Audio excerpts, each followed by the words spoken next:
evening. This is a conference meeting of the City Council of the City of Orange Township held in the council chambers, City Hall, 29 North Day Street, Orange, New Jersey, on Tuesday, March 19th, 2019, at 7:09 p.m. We'll do a roll call. Councilwoman Eason? Here. Councilman Jackson? Here. Councilman Johnson Jr.? Here. Councilwoman Jamie Summers Johnson? Here. Councilwoman Williams will be late. Councilwoman Wooten, absent.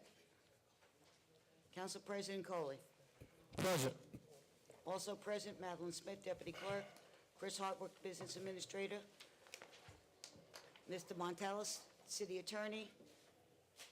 Mr. Douglas, Fire Director. Mr. Mapp, Finance Director. Mr. Mays is the Planning Public Works Director. Mr. Warren is the Police Director. Miguel Garcia is representing the Legislative Research Officer, and Margaret Hamir from the Clerk's Office. Please stand for a moment of silence.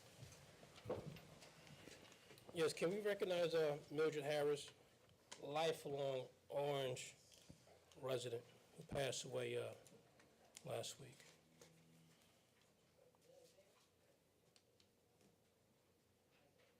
Thank you.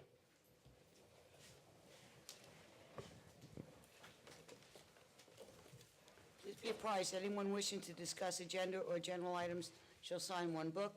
Each person signing the book will be allowed to speak for a maximum of 5 minutes. The requirements of NJSA 10:4-9 as set, the Sunshine Law has been met. Notice of this meeting was sent to the Star Ledger and published in the Record Transcript on July 12, 2018, posted on the bulletin board in City Hall and filed in the office of the City Clerk.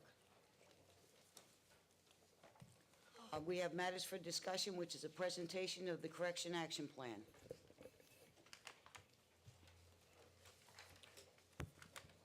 Corrective action plan will be presented by Takesha Hubert with assistance, if need be, by Mr. Mapp. And council members, I'm going to ask that you hold your questions until the end of the presentation.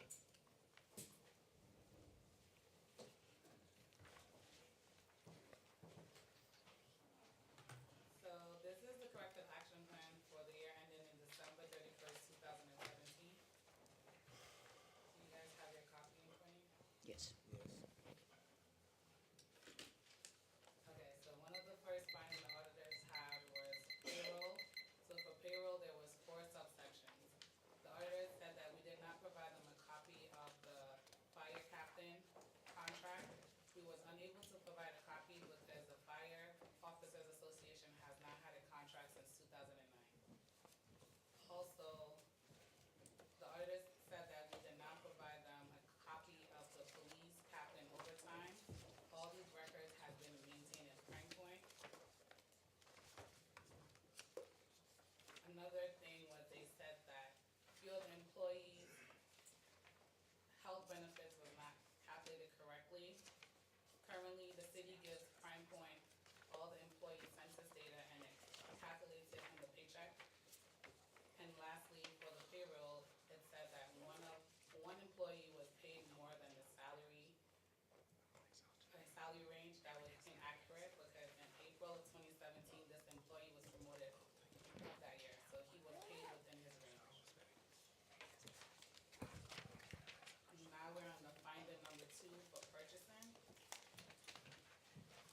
One of the comments relates to that people entering requisition into Edmunds are not doing it according to the rules. So in 2018, we conducted a training session for staff and department heads. We're gonna redo the same training session in 2019, and we're gonna require that our employees attend the session, so it's mandatory. Also, currently, the auditor says that a few of the BRCs and the W-9s were not on file for some of the vendors.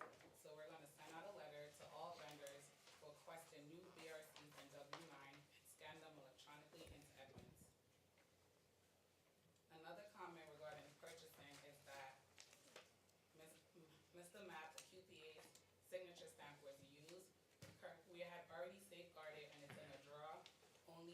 business administrator and the QPA has keys. Whenever the QPA is not here or if there's a case of emergency, we have to write out in the log and track it so they can use it. So I'm going to just interject there, because it's a good place to provide this comment, which I've provided to the council before, and that is that because we're responding to the 2017 audit, several of the items that you're seeing, because of the lapse of time, were addressed with policies and procedures put in place in the finance department and throughout the city by administration. This is just one example of that.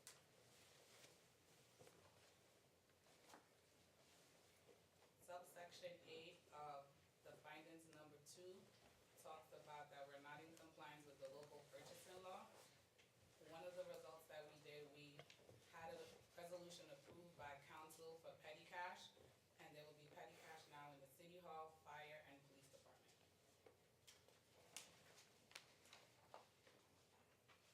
Finding number 3, the auditors felt that we did not keep an accurate record of inventory. The city engaged a consultant in 2018 to do a physical count of the inventory, and we will update that annually.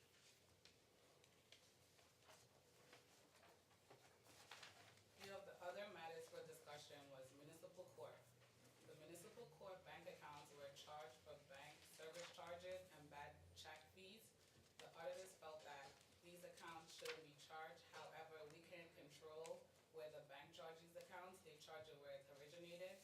So therefore, finance will continue to make the appropriate journal entries for these fees.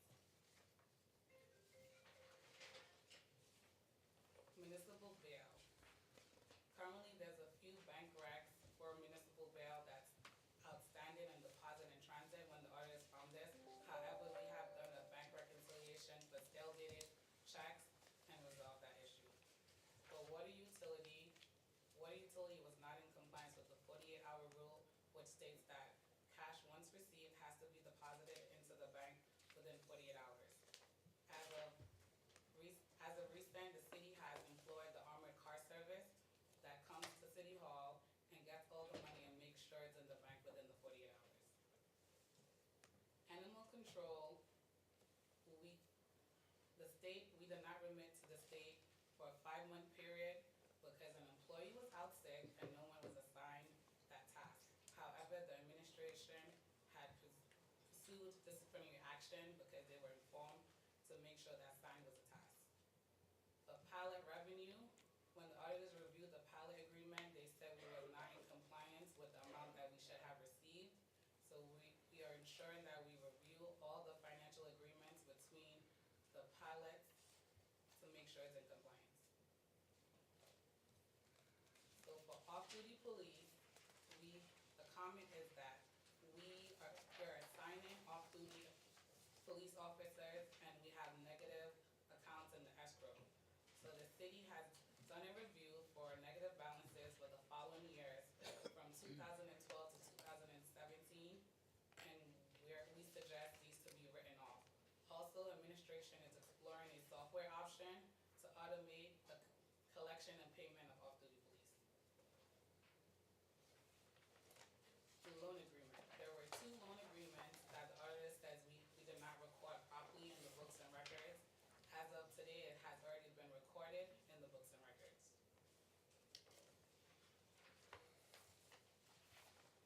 Journal entry authorization. The auditors felt that few of the journal entries made by the staff was not approved. So prior to any journal entries being made, we will make sure the CFO or Mr. Mapp approves every journal entry.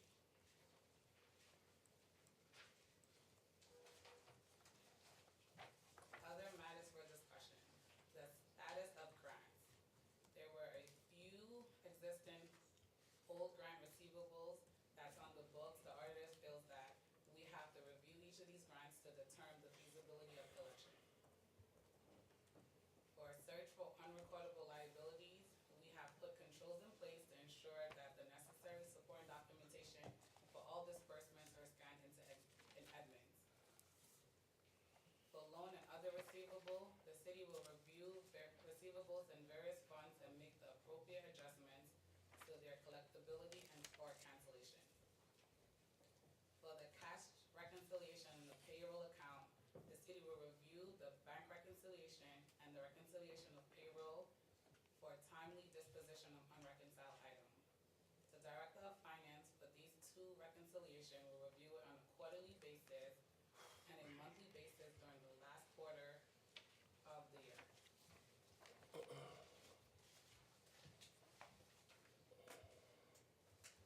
The fuel cost. Auditors commented that we do not have a control over which vehicles are funded with the gas credit cards. So the city comprised a list of all vehicles that's allowed to be fueled by the city. So now each gas credit card is assigned a specific vehicle. Each employee is assigned a PIN. When they go to the gas station, they have to put in that PIN and also the mileage. The administration is currently studying and will recommend change to the fueling and distribution process. For the refund of state judgment.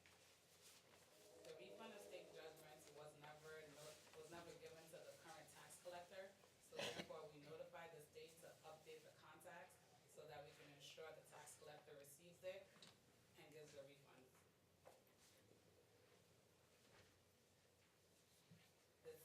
Another comment the auditor has is that whenever different departments give the funds to finance, is not reconciled to the general ledger.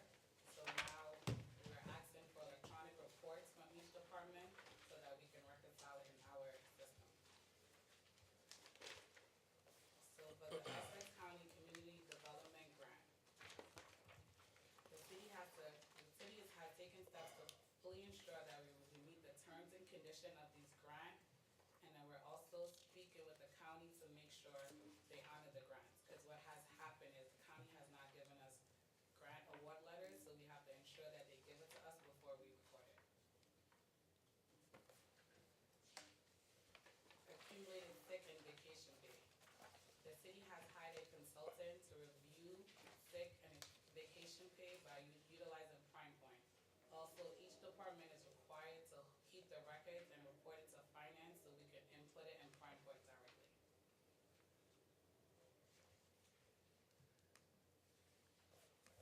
Police overtime. The city conducted an audit of the overtime process.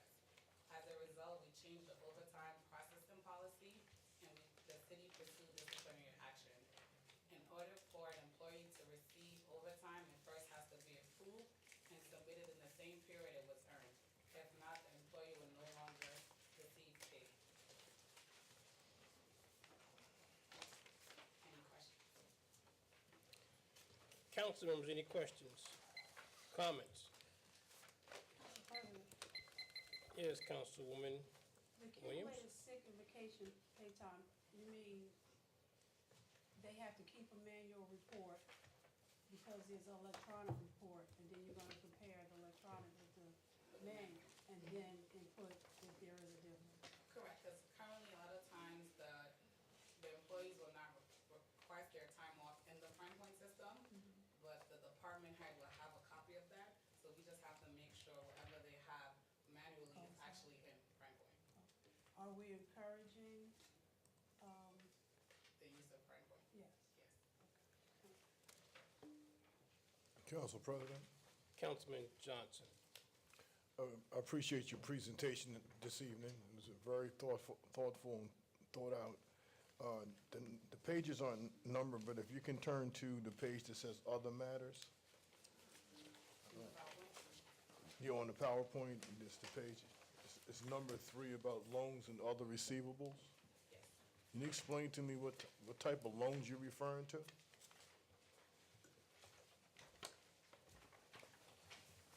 Okay, so if you look in the actual corrective action, which is the Excel spreadsheet, you go to number 15.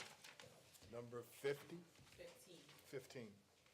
So in the presentation, we put the finding that the auditors has them numbered. And number 15, it was for various funds, so they have current funds, sales contracts receivable of $80,601. General capital fund loan receivable, $94,585.89. They also identified general capital fund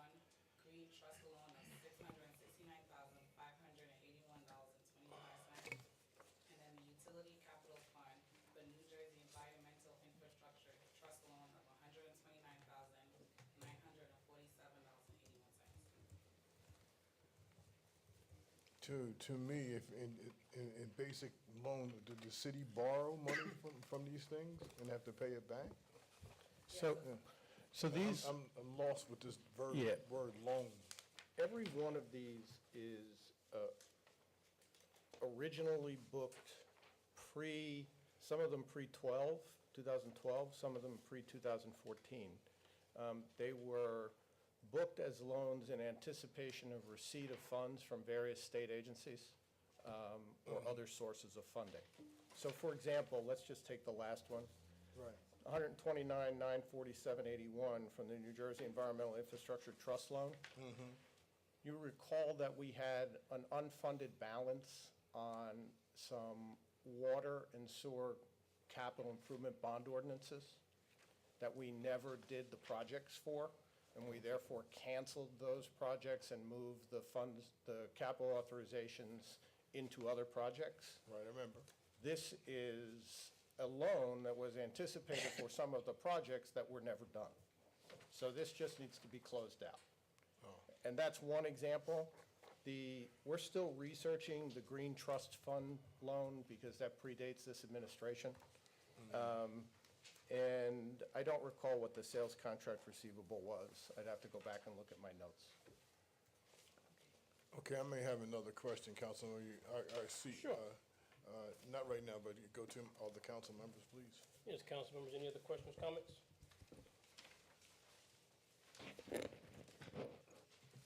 Council President, Yes, Councilwoman Williams. I just see the bank, number 6, well, let me go back. Cash reconciliations, not that, the bank reconciliation, so this is not, we're doing our deposits timely, it's the reconciliations that, are we Yeah, doing our 48-hour, The deposits are being done in 48 hours. We've addressed that from last year. okay, But this is the bank reconciliations that have to be done on a monthly basis. okay, and that's, and And if you recall, last year we had this issue which delayed the preparation of the AFS, so we're cracking down on the bank reconciliations. and this is solely handled inside of finance? Correct. Okay, and there's a point person that we can go to, or you can go to ensure that it's, Yeah, he's right over there. okay. All right, to just see that you won't get to where you were before. Yes. Okay, thank you. Council members, any other questions? Council Councilman President, if I Jackson. may. Yes, Thank you, sir. Council President. I agree with Councilman Johnson that I appreciate your presentation today. I'm looking at the page of purchasing, number 4. It talks about the petty cash funds. Are there a standard amount? There are different amounts based on the department, and how are they reflected in the budget? How is the amount determined, and how are they reflected in the budget? Mr. Mapp should answer that question. Thank you.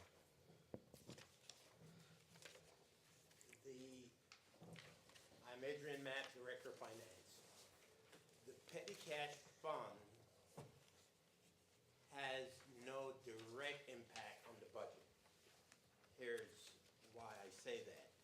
In establishing the petty cash, you simply move cash from the current fund bank account over to petty cash.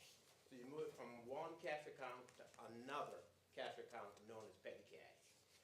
When you disburse from that petty cash, employees will bring receipts for, let's say, $100. At that time, that $100 is deducted from petty cash and is charged to the budget line item for that particular department. But initially, upon establishing a petty cash, you're simply taking it from one cash account, putting it into another account known as petty cash. And that petty cash will only go down upon reimbursements to employees for petty cash expenses. When that petty cash reaches a level, let's assume $50, it is then replenished. Let me back up for a second. In establishing the petty cash funds, we had to determine or appoint someone to be the custodian of those funds. There are 3 petty cash funds, one for City Hall, Fire, and Police.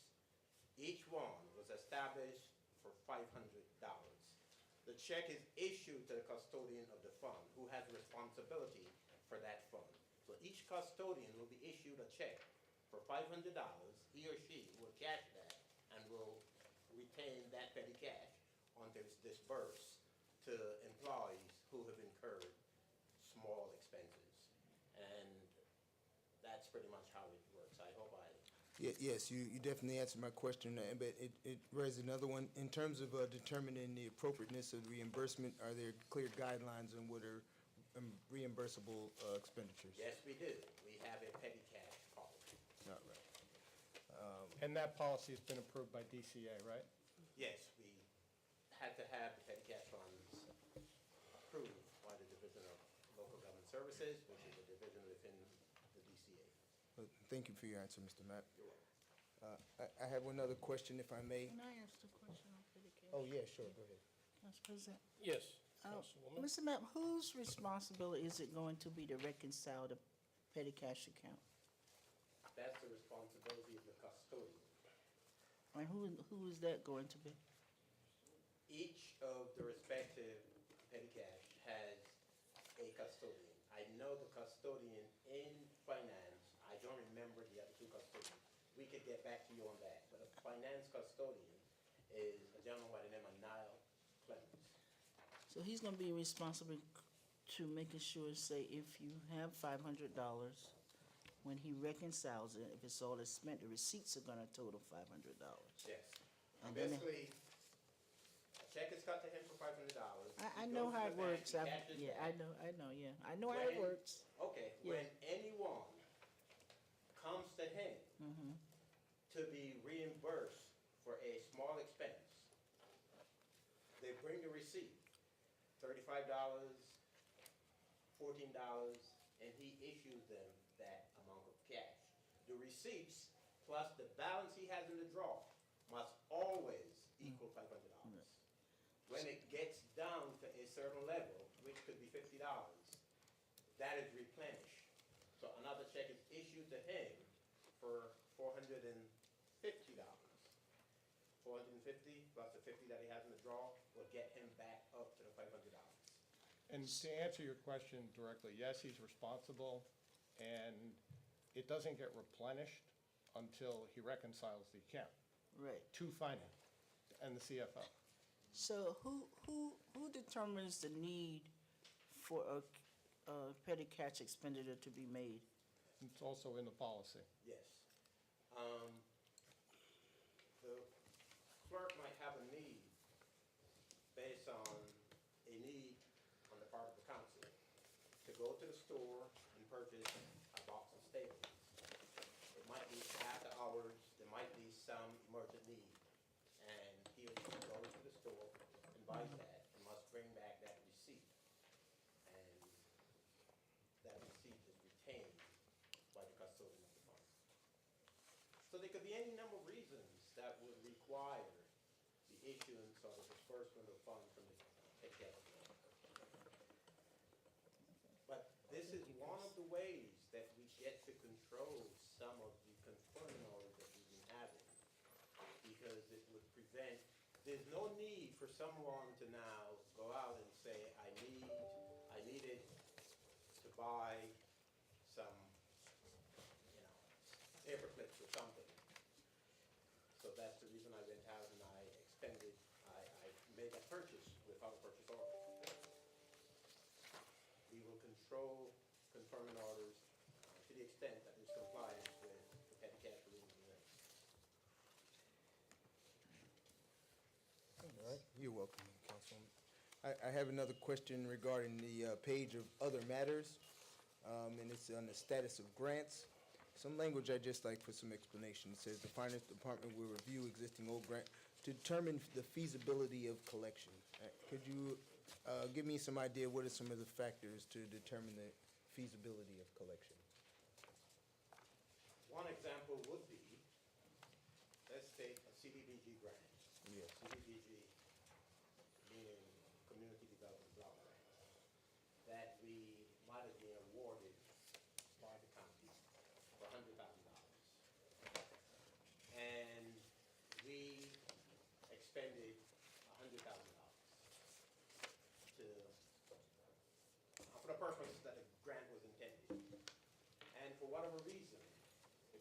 decides we will only give you 75,000 of that 100,000 that we promised you, that leaves a receivable balance of 25,000, which, if we're not going to collect that from the county, it has to be written off. It's a grant receivable that we will not be able to collect. And so there are some grant receivables like that, which we have to determine whether or not we are able to collect those receivables. Many of them are very old, and the likelihood of collection is slim to none. And as you may see a difference between the promise and the collectible amount, this also has to do maybe with deadlines that are passed where the offer might expire. Those kind of things are also part of this feasibility determination It has more to do with record keeping. with record keeping. So a lot of the grants that we're talking about are reimbursement grants. Yes. I'll give you a perfect example. There was some Sandy grant money Yes. that was anticipated. The reimbursement process and submissions are extensive. We've been back and forth with the grant liaison through the state police's office for those Sandy grant monies. We're going to get some of the money, but we're not going to get all of it. And when that's resolved, we'll be back to write off whatever the balance is. And it's not uncommon. There are some issues that I think we could work out a little bit better with the county, particularly on CDBG funds. And, you know, we're already having some of those dialogues at the mayor's level with the county executive. But to give you an example, we were notified that we were going to receive a CDBG grant for the after-school program that we ran last summer. And we actually contracted out, and there was a third party that had applied for the grant. So they're called a subrecipient. We had a subrecipient agreement. We had an email from the county that basically said that this was going to be funded. And then when there were issues about how the camp was run, the county decided that they were not going to fund the grant. And when we pressed, they said, well, you don't even have an award letter. And the reality is that we don't have an award letter because they're not handing them out. And that gives them the ability at a later date to basically say, well, there was an issue, we didn't like the way the program was run, therefore we're not going to fund it. Well, we've already booked it in our budget as a grant receivable, so we're going to have to address that issue. And typically what will happen in a situation like that is we'll have to fund that amount in the next year's budget because we didn't raise it. And as well, make sure that you receive the letter. Well, that's, Prior to. we can't make them give us letters. Right. We can complain to HUD, which I'm about to do. Right. Okay. Thank you for that answer, Mr. Business Administrator. That's all I have for now. Council Any other President. questions, comments, council members? Council President, I did have one follow-up question. Yep. It's intriguing. Under other matters, number 6, fuel costs.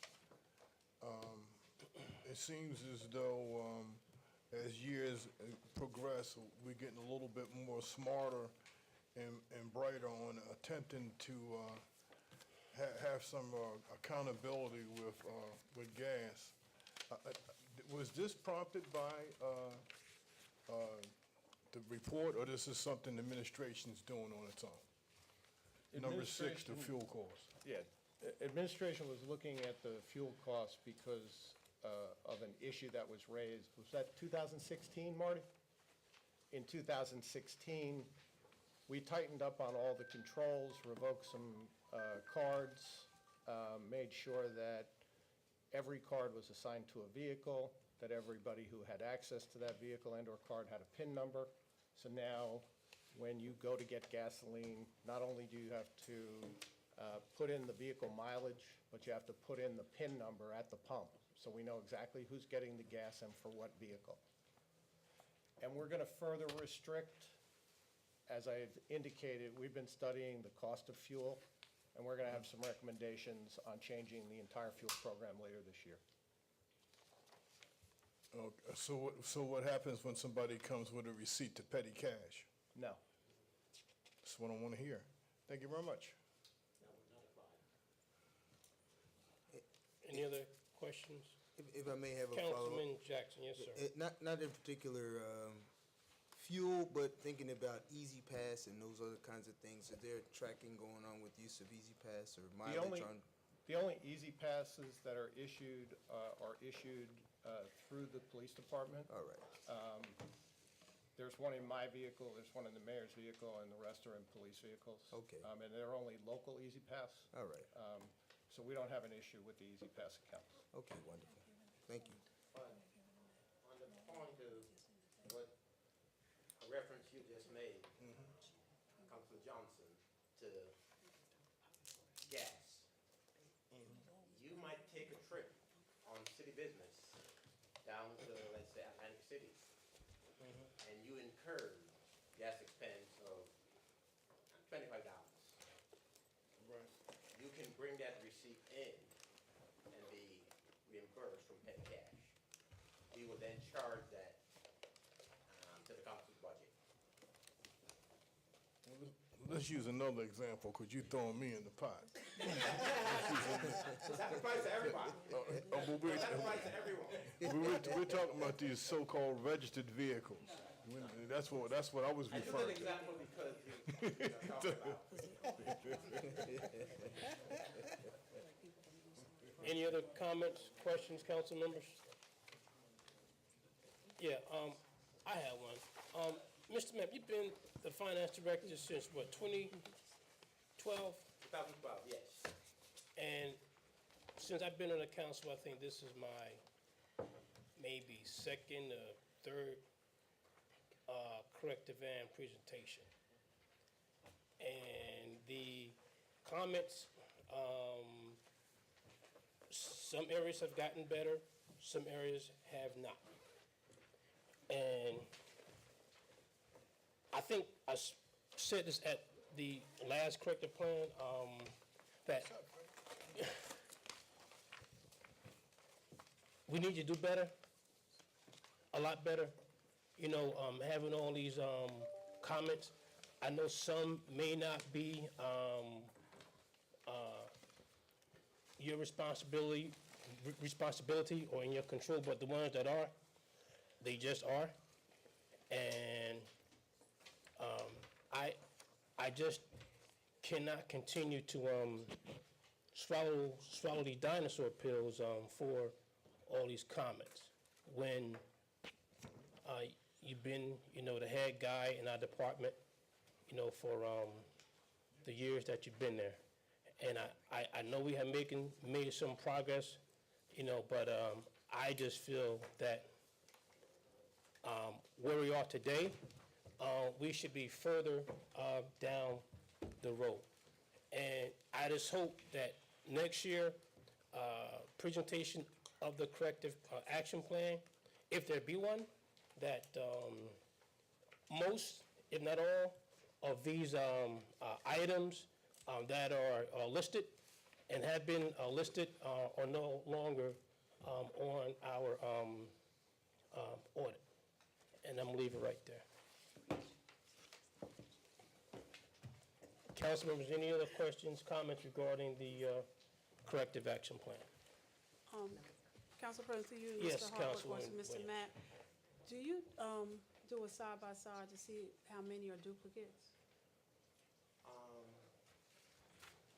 sorry, I didn't hear the Do question. you do like a side-by-side to see how many of the comments are duplicates from the previous? Yeah, we actually do that. That's one of the first things we do. Okay. And what I'll say to you, Councilor, which goes back to some of the commentary that you heard from Council President. Since 2012, the comments have been reduced significantly, number one. Number two, I will not stand here and say to you or any of the members of the governing body that all is perfect. Ideally, we want to get rid of all of these comments. But you cannot look at these comments in isolation.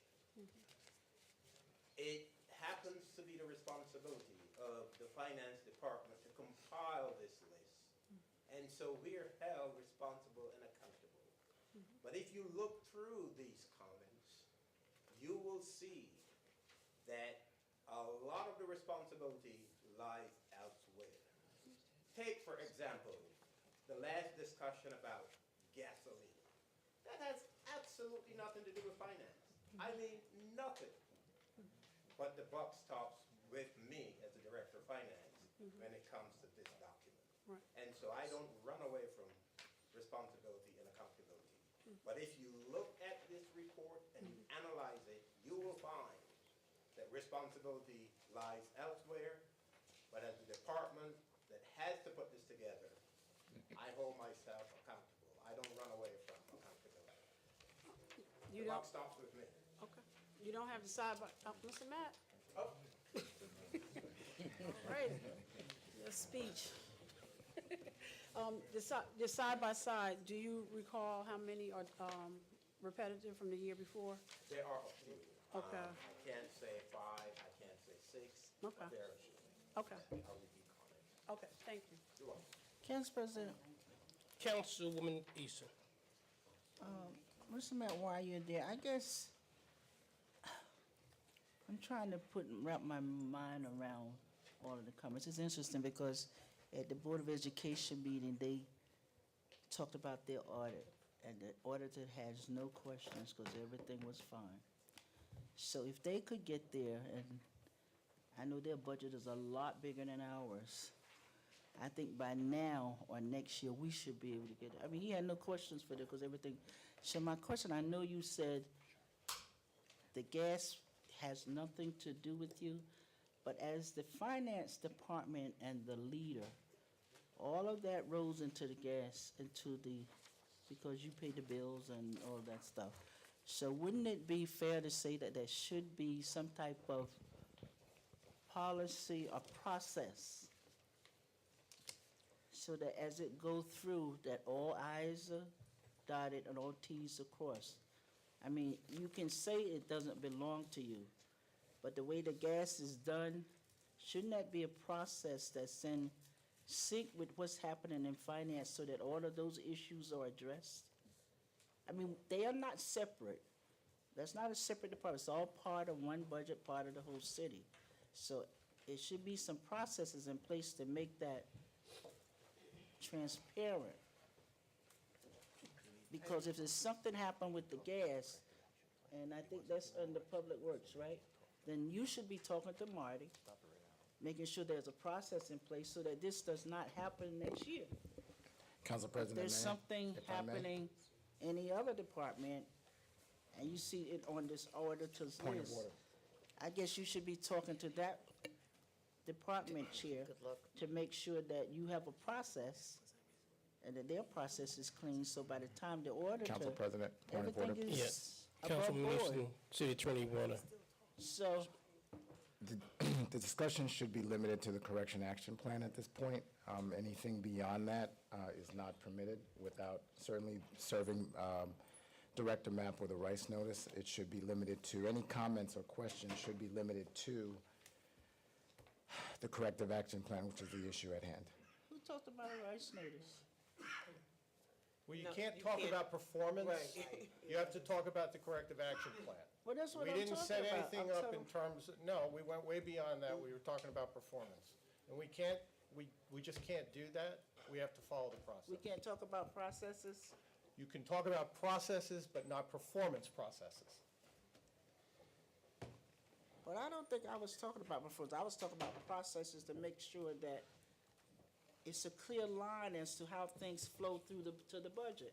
I think that that's appropriate, but there were certain comments that you were making that went beyond that. Oh, I apologize, because that's not what I meant. I was strictly talking about the processes that we need to get together on and make sure they are clear and defined so that we don't have these problems next year. I don't know where the rice notice came from, but that wasn't my comment. Councilman Eason, we will continue to do our effort best, work with all departments across the city to address these comments in terms of what came through in the audit report. And we have already put processes in place to address continue to work with other department heads to make sure that this gets better. That's my expectation. Council members, any other questions, comments regarding the corrective action plan?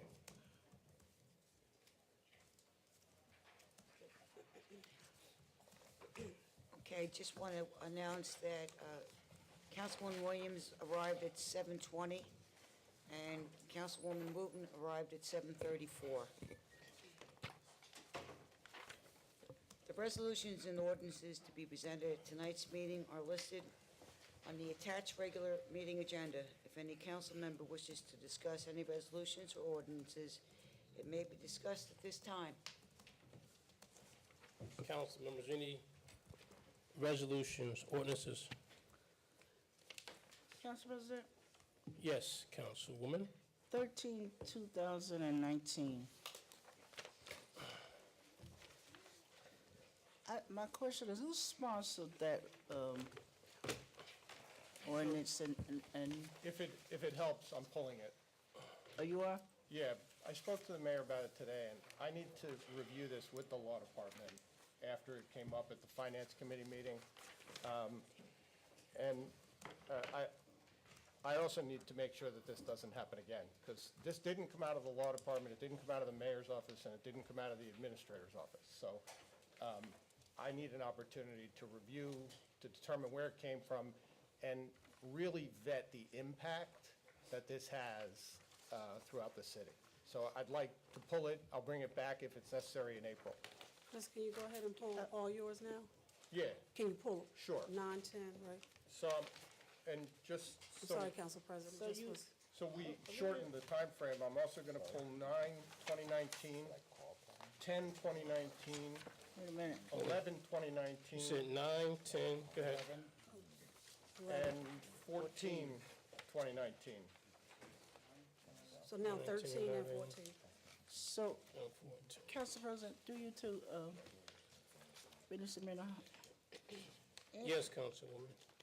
in the future, could we have add a section on them at the new as who the originator was? Yes. I It's think that actually would be one of the helpful. things that, So that'll sort of give us a gauge as to why this came up, because I really didn't understand where that came from. makes about 6 of us. All right, council members, any other questions on, or comments, ordinances, resolutions? One second. So you put in 9, 10.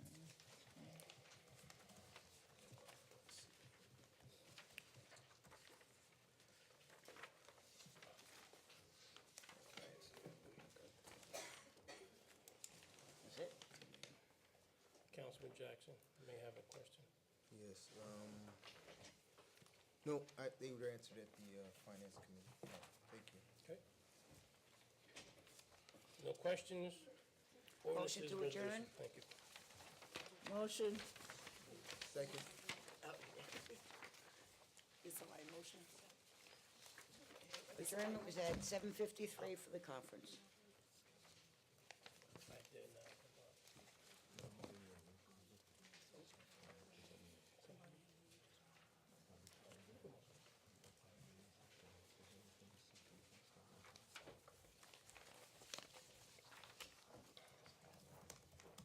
Just keep going. This is a regular meeting of the City Council of the City of Orange Township held in the City Council Chambers, City Hall, 29 North Day Street, Orange, New Jersey, on Tuesday, March 19, 2019, following the conference meeting. Please stand for the Pledge of Allegiance.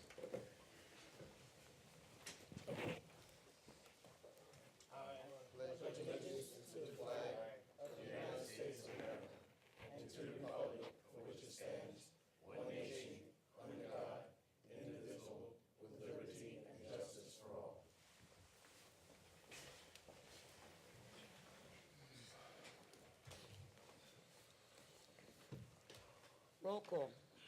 Councilwoman Eason. Here. Councilman Jackson. Here. Councilman Johnson Jr., Present. Councilwoman Summers Johnson, Here. Councilwoman Williams, Present. Councilwoman Wooten, Here. Council President Coley. Present. Also present Madeline Smith, Deputy Clerk, Chris Hartwick, Business Administrator, Mr. Montellis, City Attorney, Budget time, Chris. Mr. Douglas, Fire Director, Mr. Mapp, Finance Director, Mr. Mays, Planning Public Works Director, Mr. Warren, Police Director, Mr. Garcia as the Representative Legislative Research Officer, and Margaret Hamir from the Clerk's Office. The requirements of NJSA 10:4-9 as set the Sunshine Law has been met. The notice of this meeting was sent to the Star Ledger and published in the Record Transcript on July 12, 2018, posted on the bulletin board in City Hall and filed in the office of the City Clerk. We have the approval of the minutes, conference, and regular meeting minutes from February 19, 2019. May I have a motion? Move. Second. All in favor? Aye. We have reports, Department Monthly Revenue Collection for 2019. Clerk's Office, month of February, $21. The Orange Historic Preservation Commission, the month of February, $70. Department of Community Service, month of February, $24,825. Department of Planning and Economic Development, month of January, $49,154. Department of Planning and Economic Development, month of February, $53,567. Constable reports, Richard Nosey, month of February 2019. February 2nd, 2019, monthly meeting. February 10th, church security, and February 24th, church security. Oprah reports for the month of February 2019, 178 received, 147 completed, and 31 pending.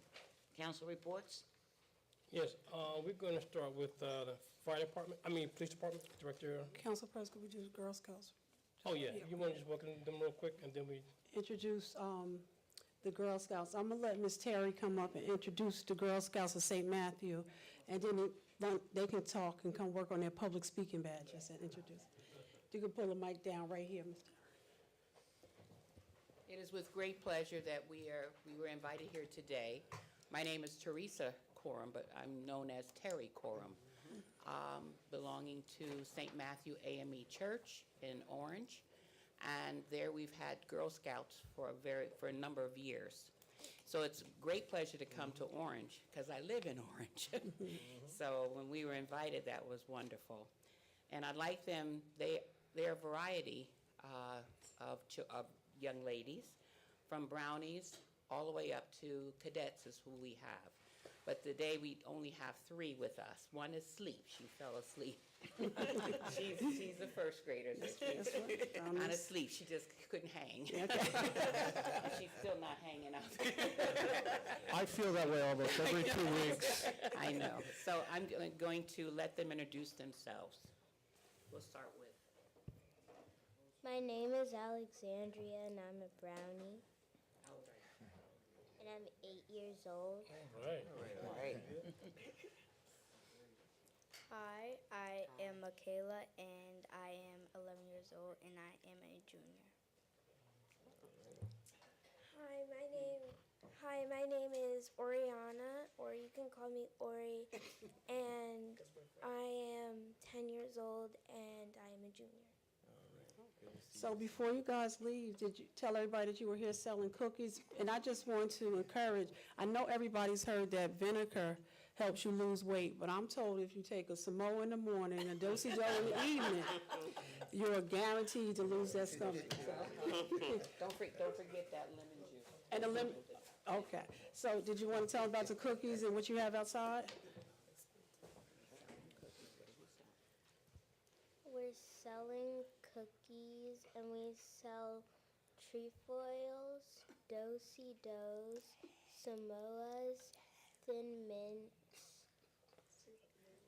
tagalongs, and the Savannah Smile. Okay.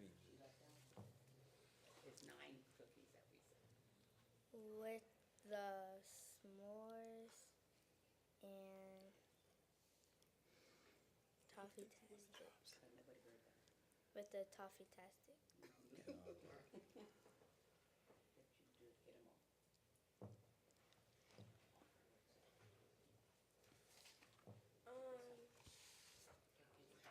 All four are $4, and the s'mores and toffee tastic are $5. That's because they help you lose your stomach. Thank you. Council President, Thank you. They just stay for your entire. Terry, I just want to tell you, one of your scouts is I'm the orators coach for where we are, so I'm going to be talking to you about putting all of them in orators, because we can get scholarships. Yes. So that will help them also with the Girl Scouts. But you know, we have orators at St. Matthew, too. I said I'm an orators coach at That's St. what I'm Matthews. gonna say yeah. that for you. Yeah, that's why I have one of your scouts already. Yes, Yeah. yeah. Thanks for coming, Mr. Well, thank you so much. Thank you. Thanks, Terry. All right. I'll get mine Sunday. Yeah, Director? Good evening, Ty Warren, Director of Police. The only thing I have is, I want to thank Reverend Wilson from St. Matthew's AME Church for hosting our police clergy luncheon a few days ago. It was an effort to bring clergy and police together and develop new initiatives so that we can work together. We know the summer's coming, and we all want to be more involved in community activities, so it was a way of us partnering.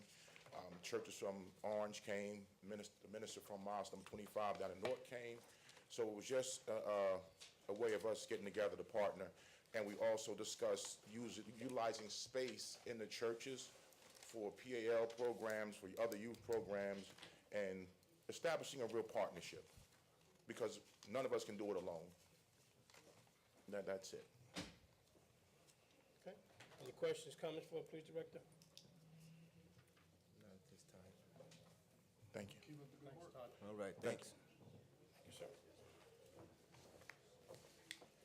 The financial report, Councilwoman Williams? Yes. What are you going to do to fire the... Thank you, Council President. Yep. The Finance Committee met last night. In attendance was myself, Councilman Jackson, Citizen Carol Perkins, Councilman Johnson Jr. Do we have a copy of that report? It should be on your dais. I don't see one of them. Mr. Hartwick, Ms. Hunter, Sean Hunter from the Finance Department, Takesha Hubert from the Finance Department, and Quinn Fields, the Senior Clerk. We just made some general announcements. On this Thursday, the City of Orange will be hosting a delegation from Nigeria. We'll be having lunch here in council chambers, so we just want everybody to know that, and if you can make it. From 11 a.m. to 12:30. Okay. And if you need more information, please see me. Mr. Hartwick gave a proposed date for the sessions where the council and administration get together and have a session on, I believe it's the corrective action, the audit, and I'm missing something. Best practices. Best practice.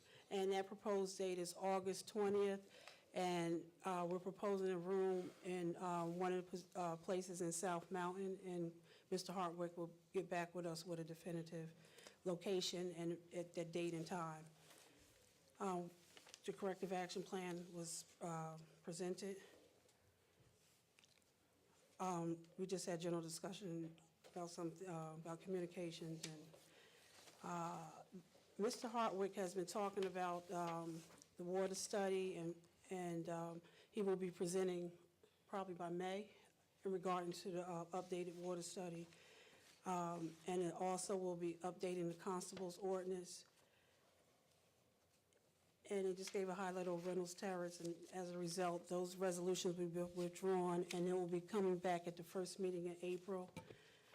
And the budget is to be introduced at the first meeting in April, okay? But we should get it prior to that meeting. so that we can have it to introduce it. As Mr. Hartwick stated, 9, 10, 11 is going to be withdrawn.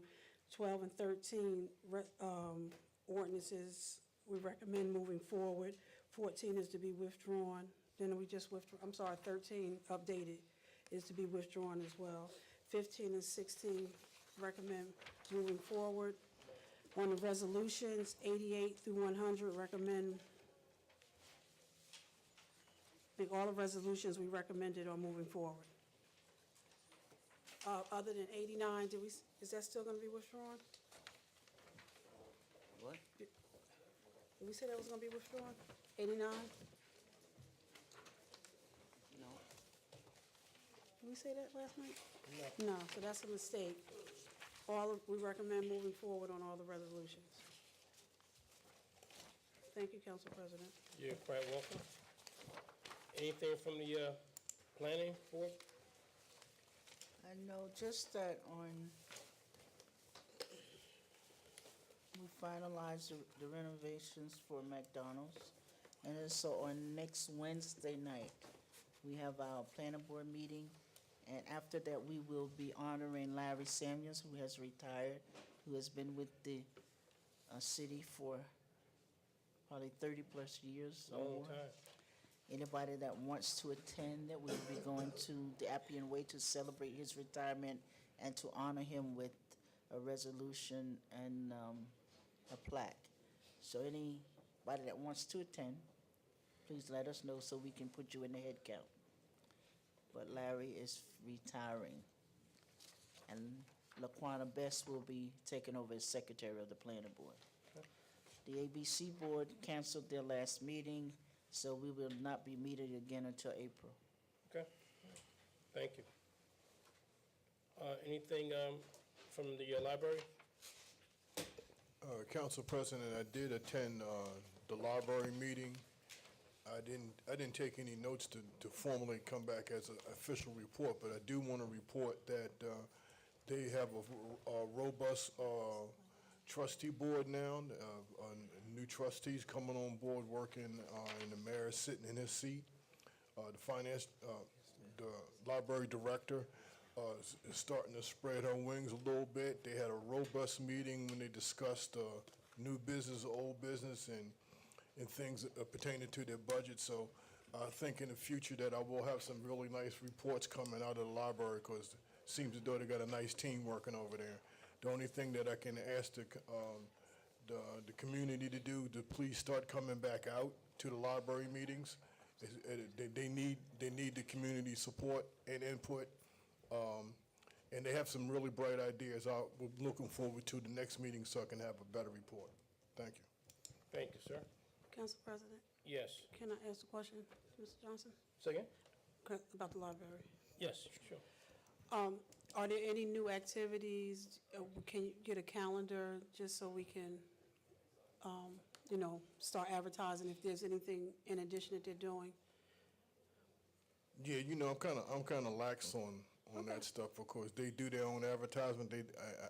I couldn't remember all the events that they do have going on this month and going forward, but I'll start looking into getting a little bit more efficient with promoting the things that they do. I'm quite sure they tag in the city with the city's website, and I think they were discussing possibly having their own media set up too, to do better advertisement. And do we know if, through you or Mr. Hartwick, are they on point as we move forward with the budget? They'll be prepared with the... Yeah, they were discussing it.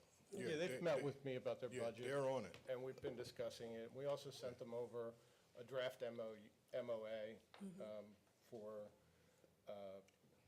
certain things that we can work together on. And finally, are they at the full complement of 9 yet?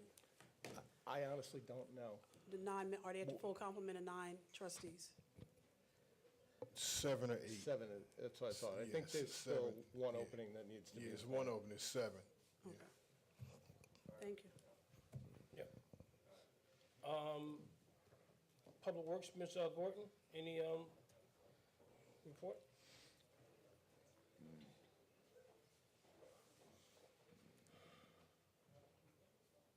Yes, the Public Works Committee did have a meeting on last Tuesday.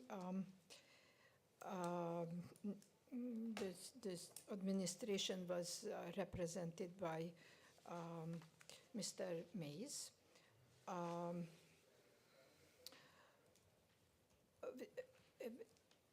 You have heard us mentioning over and over, we requested a list for the snow emergency parking locations. We had that for a while. We have been asking for the number of parking spaces, and this last time it came forward, was provided. It turns out that we are talking about, it added up to 625 parking spaces. That is, as we added up, is not nearly enough to provide the required spaces for removing, which is the idea to start with, parking of all vehicles at snow emergency from one side of the street to get at least a start on complete snow removal on street surfaces. So going from here, we are going to provide some plan B, because this, we deem this pretty much a non-starter.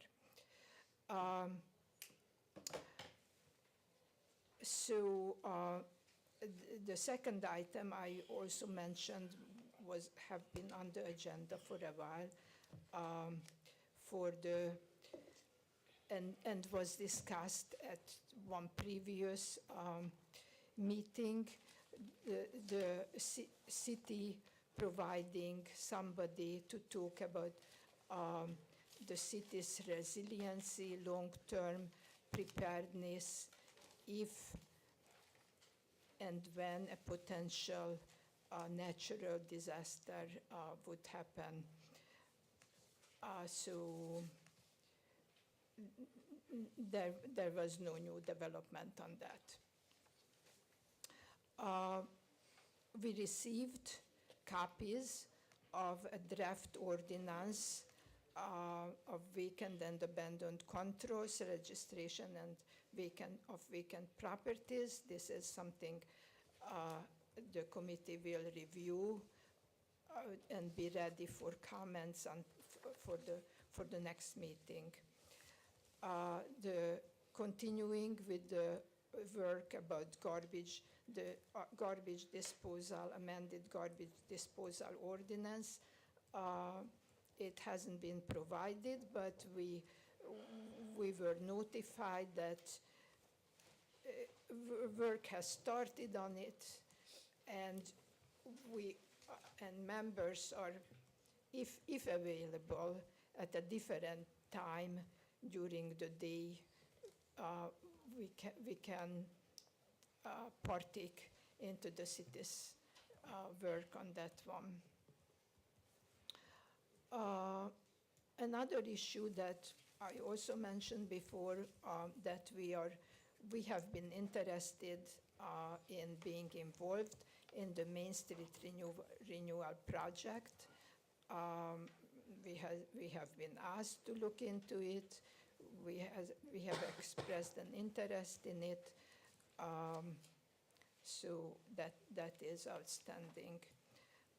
There have been other issues just forecast by Mr. Mays, what is coming up in changes that we, again, can be and will be involved in. Thank you. Thank you, Ms. Gordon. Anything from Housing? No report. No report. Director Douglas, anything from the Fire Department?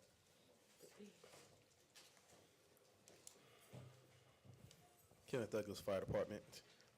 Good evening, Council President. Good evening. Good evening. Mr. Hartwick. Two things. Last 2 weeks, the Fire Department had 2 fires in residential homes. Let's briefly tell you about some of these fires. First one is on the 14th of March. fire in a 2.5-story ordinary construction. Actually, this building was occupied. It's a loft. And it actually was the old Firehouse Art Gallery on Forest Street. Fortunately, most of the residents got out, but there was a rescue that was on the top roof. The individual had to be rescued from the roof that was near the fire. I want to commend those firefighters that day for helping that individual off the roof. They will be accommodated by myself in the fire department. Also, there was a fire Sunday, 3/17. This fire actually was a fully occupied building. Fire was on the 3rd floor. All occupants got out. In both of these fires, it appeared that they were accident in nature, but that has not been determined. These fires had started in an area that was no access and appeared to be electrical outlets in the area, but that's yet to be determined by our arson investigation team. The second fire that was at, what's the location? Berryman Place. Actually, it came just in the same time that the firefighter was at a community service event at St. Matthews. I want to thank Councilman Eason and those members at St. Matthews for their recognition and blessing to the Orange Fire Department and the members of the public safety community and the surrounding areas. And I think that blessing that day kept those individuals safe, and also members of the Orange Fire Department also. And I want to thank you. And just lastly, I'd like to say a prayer for Mildred Hicks Harris. To the fire department, she was special to us, and she's definitely was special to me. During when I first came here in 2015, one of my first fires, which was fire fatality, I had met her. It was real troubling times at that time because we had experienced some loss that was actually right next to her house. And she was talking to me the whole day and the next day, and we actually developed a relationship through the last 4 years as I've been here. And I want to thank her for everything that she has been to me and the Orange Fire Department. And she was one that during any function of the mayor, we would escort her to any local functions and pick her up in the fire truck and assist her, to any event, which actually was special. And she's the only one in the city that called me the chief, because she never called me director. But I take that from her all day, and I'll miss her. I miss her dearly, and that's all I have. Thank you, sir. Council President? Councilwoman Eason. Director Douglas, we missed you on Sunday because I had reserved a seat for you. Absolutely, I know, and I apologize for But your that. firemen did show up, and it was very nice. Yes. We honored them, and they were very appreciated. But when they ran out to the fire, but I got a text while I was in church, so I went by the house, and they were very upbeat. Yes. The family, they were happy, they were moving on, and Red Cross had taken care of all their needs, so they were fine. And I just want to thank you guys for the job you did, because you really didn't mess up the house, except Yes. the outside looked perfect. You can only way there was a fire, you just look up at the top and you saw where it came out Absolutely. at the top in that little window up there. But when I rolled in the block, I was trying to figure out where was the fire. And then I saw the family and realized they grew up with my children, so, Okay. and they were very happy, and they commended, and I want to say thank you for the good job that you did, but, and everybody was taken care of. Everybody was safe, and they were moving on to, I guess, some family members. Yes. So hopefully they'll be back soon. Hopefully But so, the house yes. was in good shape on the outside. Thank you. Thank you, Director. All right, thank you, sir. Yep. Madam Clerk? Communications and petitions, we didn't have any. For citizens' general issues and agenda items pursuant to Section 4-10, the Code of the City of Orange Township, each person addressing the council shall step up to the microphone, shall give his or her name and address in an audible tone for the record, and unless further time is granted by the deciding officer, shall limit his or her address to 5 minutes. The public is expected to conduct themselves in a proper manner. Any derogatory, abusive, or threatening statements will not be permitted. The chair will immediately rule such conduct out of order and terminate any further comments. Mr. Fell?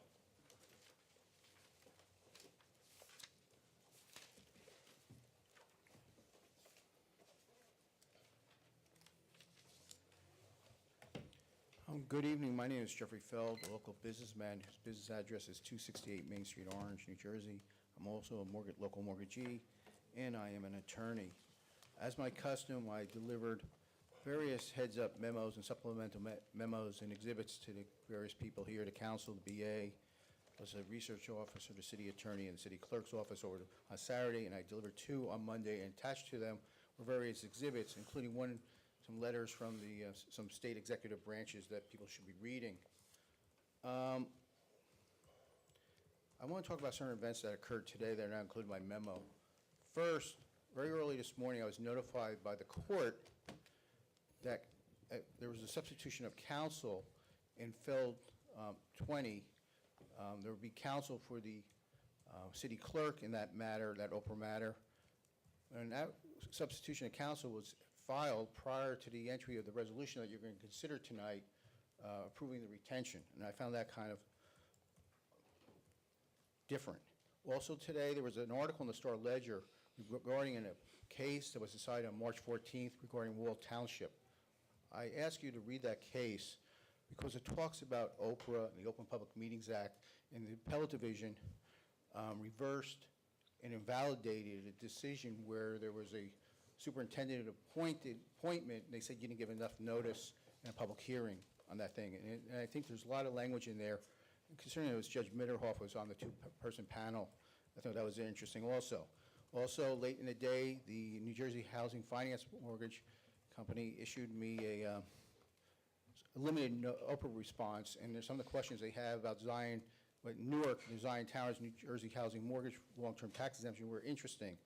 Also today, buried in the newspaper was notice of the city of Newark's adoption of a New Jersey Housing Mortgage Finance Long-Term Tax Exemption to a non-urban renewal entity. So I think there's going to be more additional litigation, and I think the county's looking into this because they have no records of any pilots from any municipalities. As to give you a calendar of events, tomorrow, the state has granted me access to look at 3 boxes of all long-term tax exemptions regarding Essex County. On Friday is tentatively scheduled the return date of the Feld 2020 order to show cause. I expect that to be canceled because the judge is sick, and especially with the new substitution of counsel. On Friday, the city's answer is due on Feld 19. Next Wednesday is the county's public hearing on the budget. I plan to attend and talk about why long-term tax exemptions are not mentioned in the audit, and there's no accounting of whether they're getting their 5% revenues. And Thursday, April 4th, my response is due in Feld 19. On Monday, April 8th, will be the 20-day limitations on the Zion Towers. And Friday, April 12th, is tentatively the schedule of the state's motion to dismiss in Feld 19.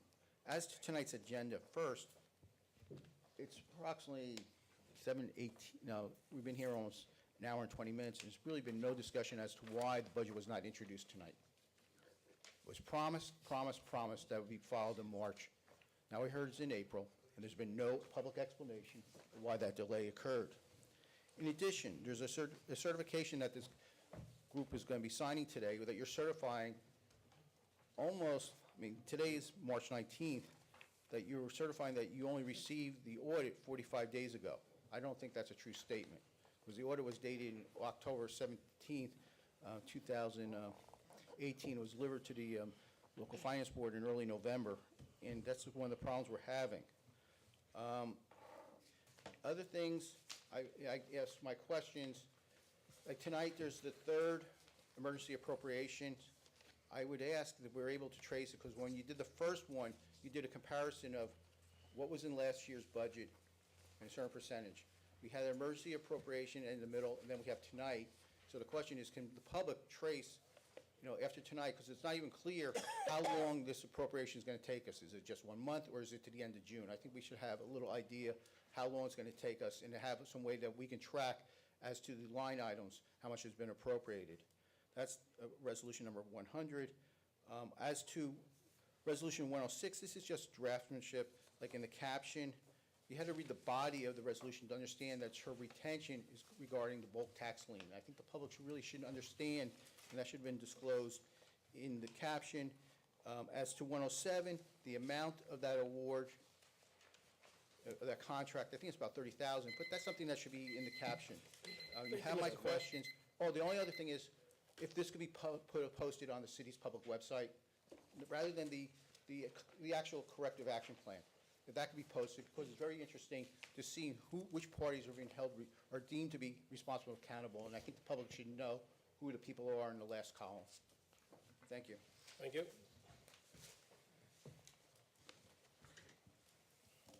Murphy Wilson?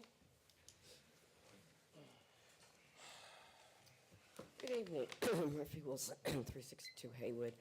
I'm actually going to agree with and echo Ms. Eason's comments about the responsibility in this corrective action plan, because I do feel it is the finance department's responsibility. They're holding the purse strings, so they get to crack the whip and make sure that departments fall in line financially and do whatever is required.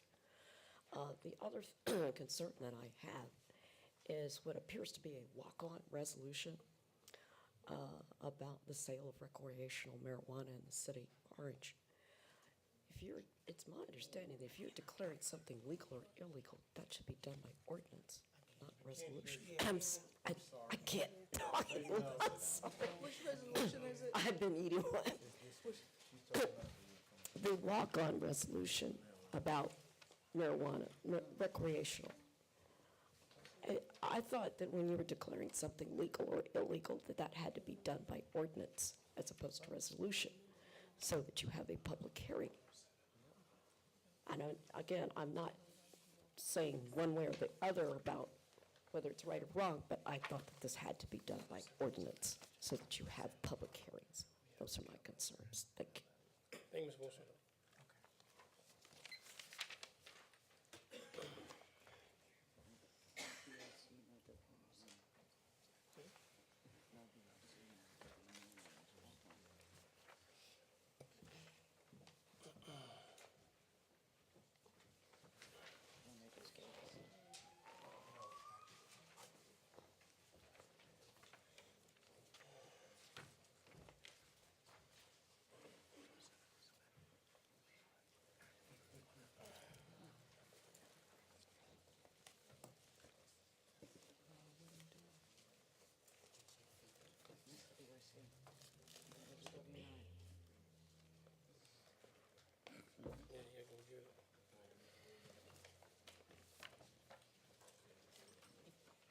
Three walk-ons.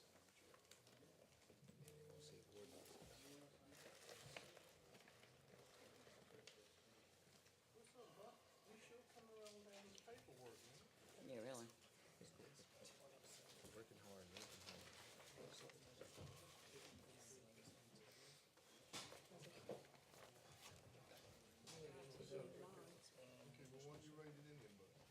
How about this one on Bill? See what they can.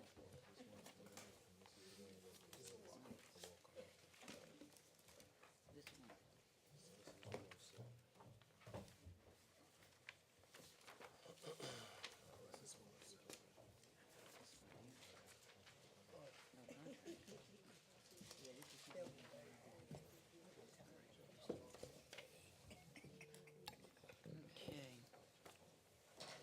Okay. May I have a motion to close citizen comments? Motion. Second. Thank you.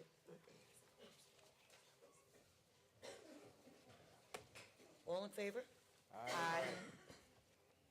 Council comments? Council President, Councilwoman Summers Johnson. I'm excited that the Sterling Drive Neighborhood Watch is starting back up. We haven't had a neighborhood watch, I think, since I was in high school. And I just think it's important that you know your neighbors. A lot of our neighbors are the same neighbors that have been there for over 30 and 40 years, but we are getting new residents, and it's good for them to know that we do have a neighborhood watch. So if there are other streets that would like to reenact theirs or start up a new one, I would say to contact the police department, because for example, like when neighbors go away, we alert each other, we look out, we get mail, we get newspapers. I think that's how you create a neighborhood. So I encourage all blocks should have block associations or neighborhood watches. You should know your neighbors. You should introduce yourself to your neighbors because I've been in that same house since I was 7. I feel extremely safe around my neighborhood, and if anyone is around our neighborhood that should not be there, it's easy to detect because it's the same people coming in and out. We know everyone's schedule. So I definitely want to promote the neighborhood watches. On March 28th, there'll be another South Ward community meeting, and these meetings are making me extremely happy. One, because we're getting new residents to the city of Orange, and they are happy to know that they can meet with the directors of the department, especially the BA, once a month and get their questions answered. This wasn't in place before, so I'm happy that it's definitely working. From our last meeting, we had a resident in particular came in with pictures of a lot that was near his home, and it had been a mess. It was a person living illegally in like a garage or something like that since May, and we've been trying to work with code enforcement, but I was so happy since my last meeting. The police have gone in, so I think residents, once they see that they're coming to the meetings, they're bringing their concerns, and their concerns are being addressed, they'll continue. There were some other things that happened as a result of the meeting that I'm not going to talk about, but it was also good things with the police department that helped out some residents. The next meeting is March 28th. My meetings are 1 hour long, and I believe I have it from, what did I say, 6 to... It's 6:30 to 7:30. Yeah, 6:30, I forgot. 6:30 to 7:30, you have to enter on the Nassau side. You have to go below the gym. It is not upstairs. You can either email your concerns to me first. A lot of residents come with their concerns on a list, or they email them to me, and I make sure that the directors have the answers to those questions. Consistently, I've had the same 2 district leaders at my meeting, Elroy Corbett and Stacy Martin. So I'm continuing to be confused as to what a district leader is. I'm seeing a lot of district leaders attending meetings all over Essex County. However, none of the information is turnkeyed back to me or the residents in their district. So I'm hoping that they could, if they attend those meetings, it would be great to come to the South Ward meeting and let the residents know what information is out there. Let's see. Oh, and I'm not sure if Councilwoman Wooten mentioned it weeks ago, but she had a meet and greet at the, I'm gonna say this name wrong, Antonaldo's, how you say it? Antonaldo's, I just call it the new pizza place. But yeah, she had a meet and greet with Main Street store owners, and it was a I attended, and it was a very interesting meeting because PNC Bank was there, and they were telling about a lot of opportunities for opening up bank accounts. And it was funny because I just said I wanted to open up one for my son. So I think that she does a lot of things, and there's a lot of programs, but a lot of the meetings that we have and a lot of the programs that we have are only an hour.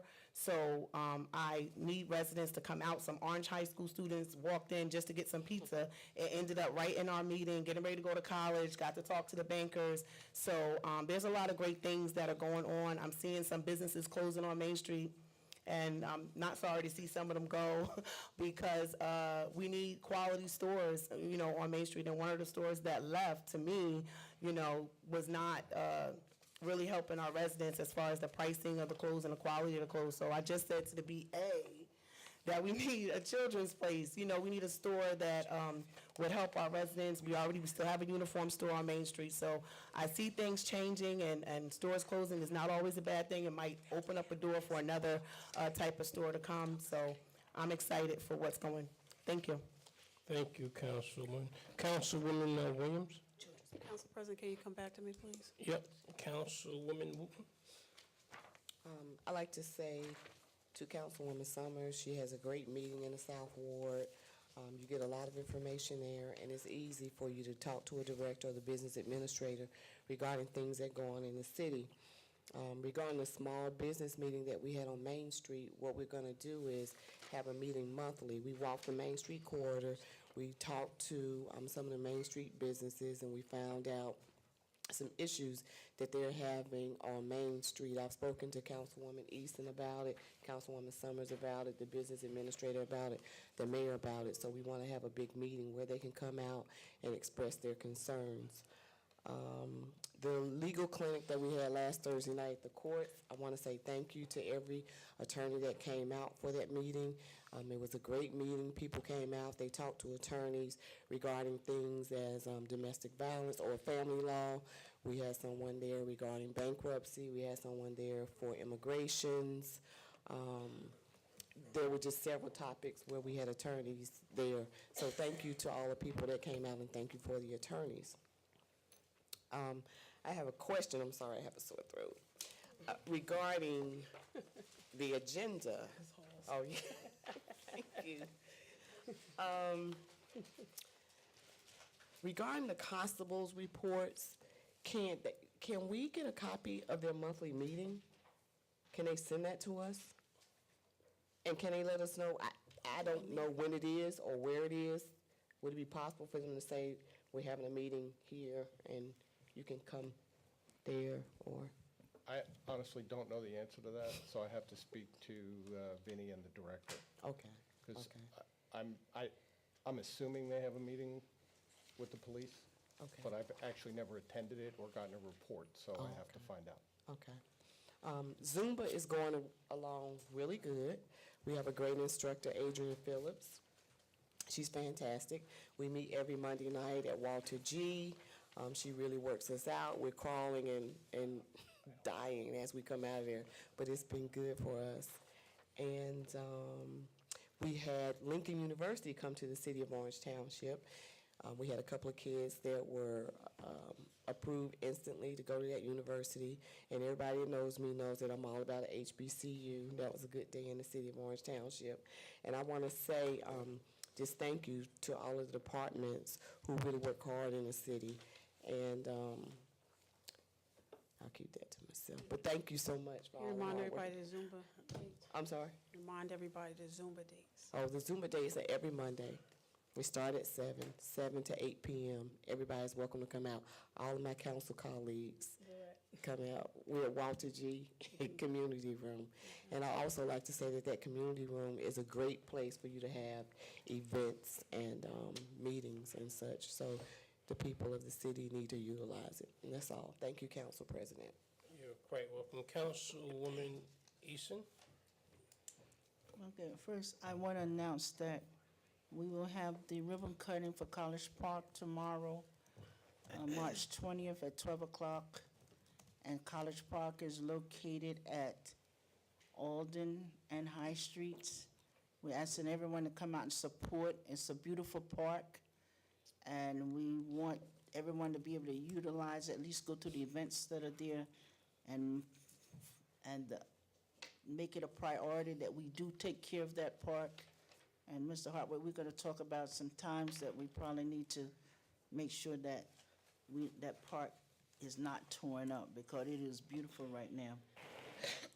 Also, last week I attended the meet and greet of the ministers at St. Matthew's.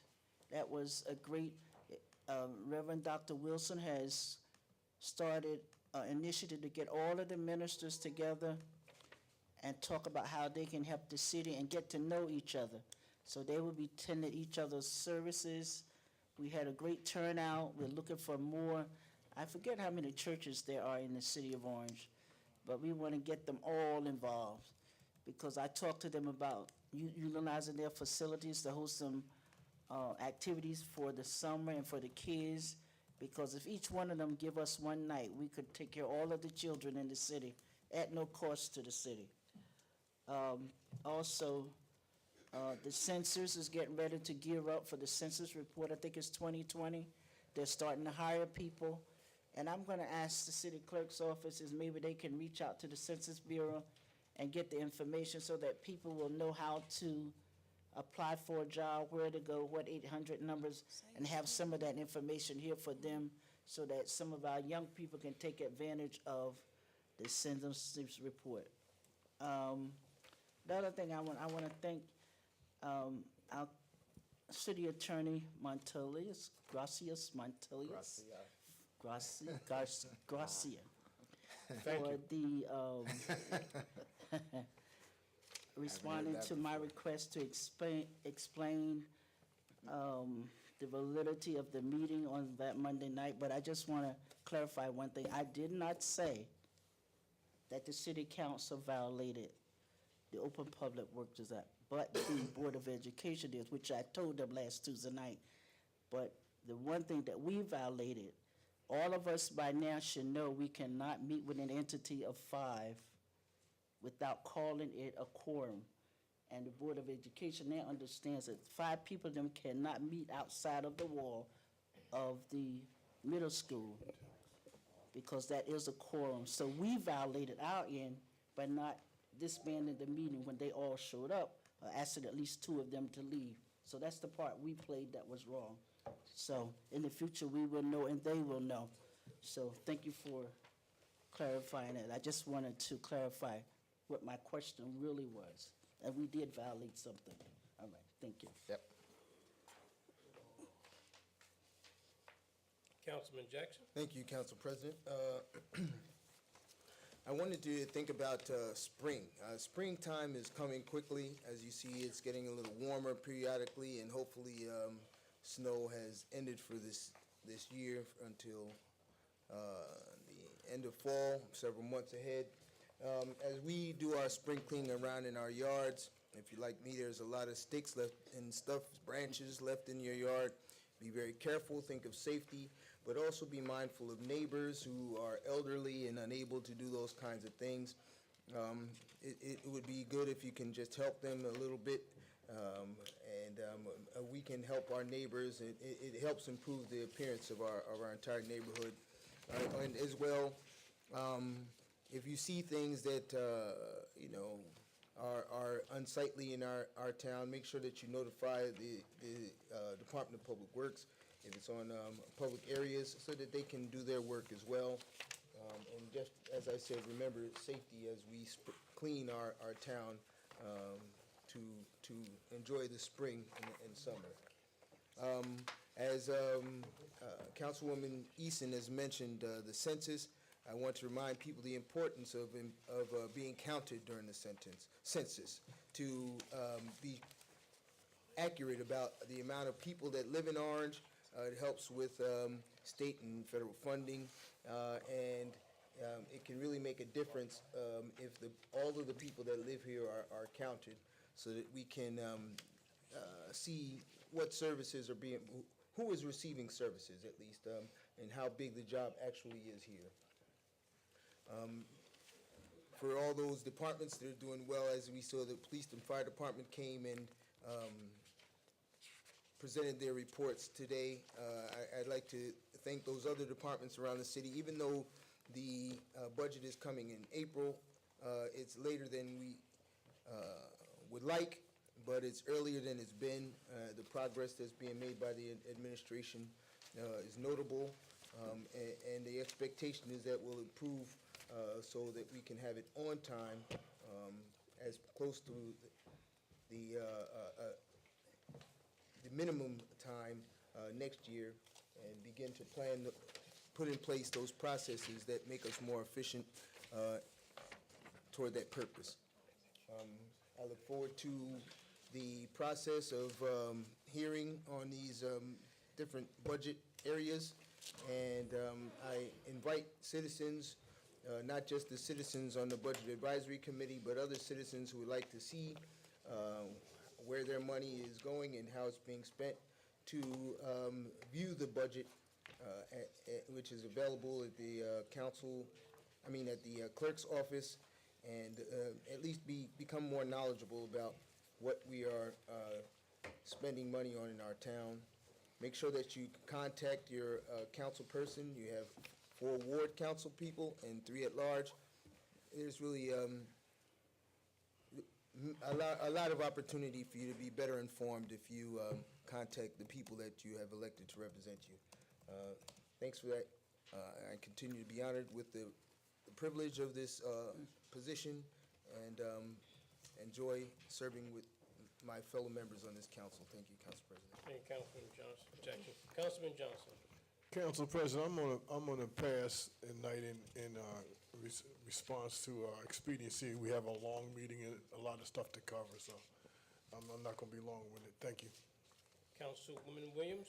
Thank you, Council President. Council members, I asked, we're at the close, well, for us, this is the last month, this is the last meeting you will see us in Women's History Month. So in lieu of my comments, I just, Ruby Dee has a poem, and I wanted to recite that poem, and Council President gave me permission.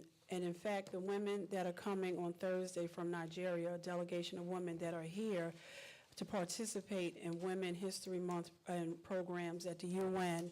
I think this is their 65th year of doing this program where policy and think tanks are discussed, and a lot of different great ideas come out that end up policy in our communities. This poem again is called Calling All Women by Ruby Dee. Calling all women, calling all sisters, calling all righteous sisters, calling all women to steal away to our secret place, have a meeting face to face, look at the facts and determine our pace. Calling all women, we want to reach first, second, and third world women. Come together, women in and outside the power structure, working women, welfare women, women who feel alienated and isolated. Women who are all frustrated, women who have given up, women, questioning women tired of being penalized. Come help us start to bridge the gaps, racial, culture, or generational. We want some action and veneration. These men just ain't doing it. They have had hundreds of years, now they're about to ruin it. Kitchen office, ex-prison women, old and young and middle-aged women. Make the scene, oh yes, and bring your lunch. Problems, common problems that we make and cause each other.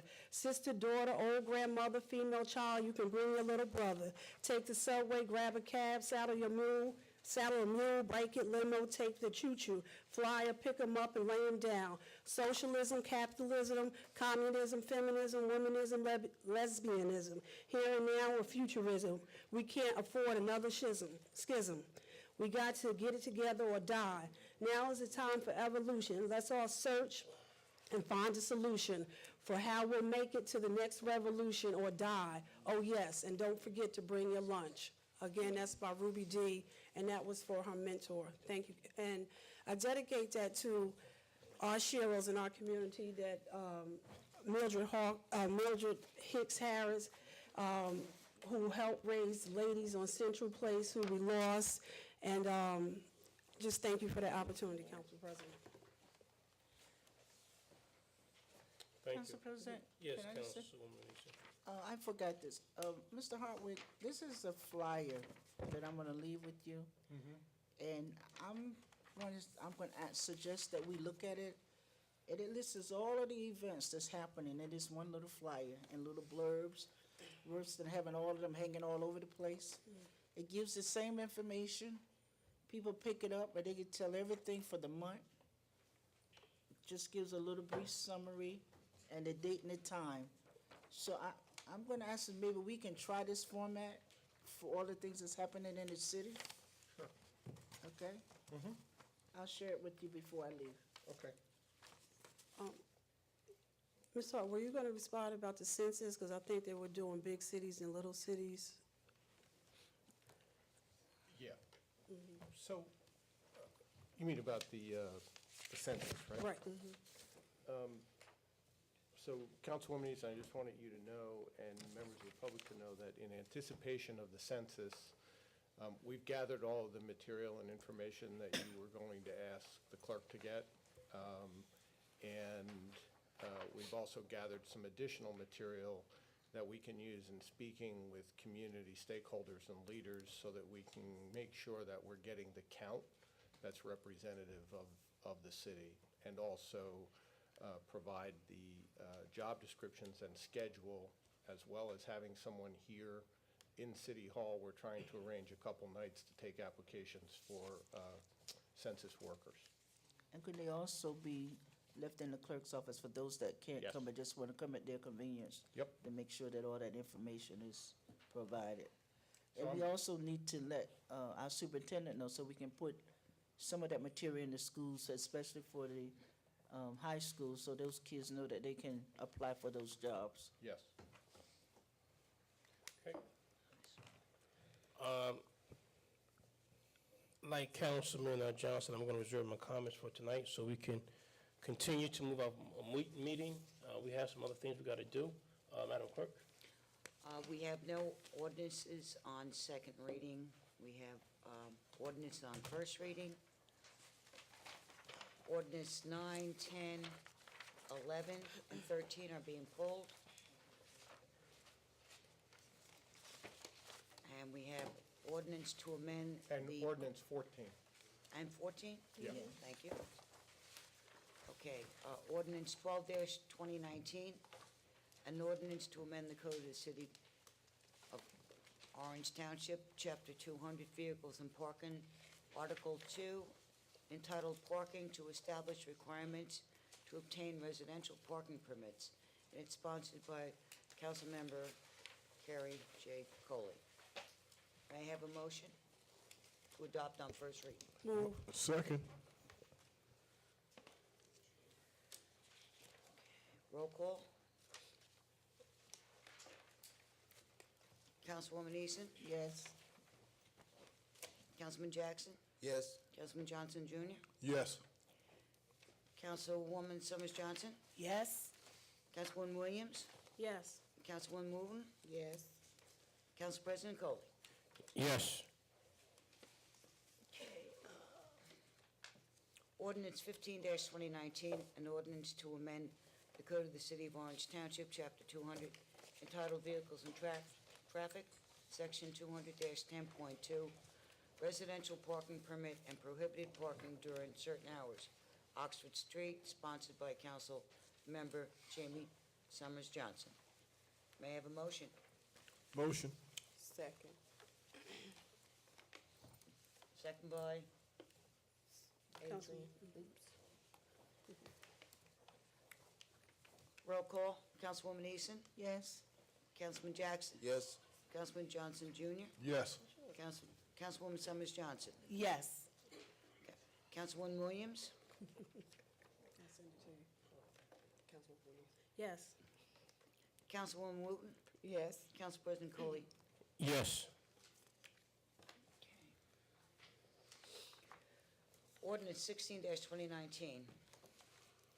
An ordinance to amend the code of the city of Orange Township, Chapter 200, entitled Vehicles and Traffic, Section 200-10.2, residential parking permit and prohibited parking during certain hours on Tremont Court.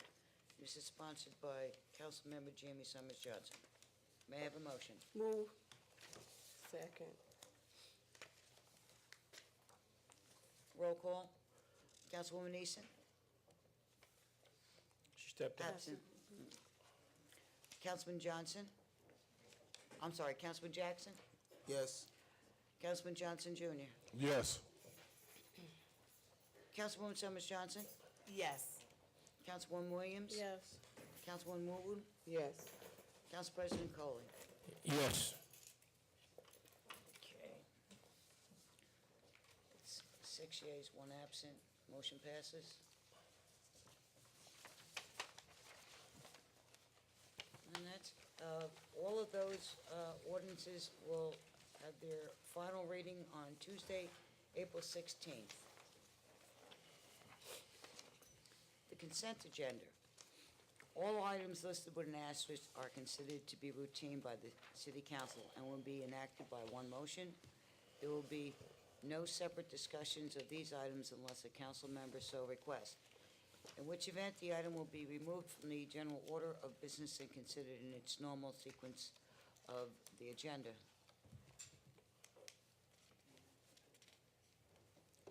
Anybody? Council President? Yes, Councilwoman Williams. Just as a matter of information, we had while the meeting was going on for the public, there's another walk-on that should be back on the table that was out there. So one was here prior to the meeting, and there's a second one, so just so people will know.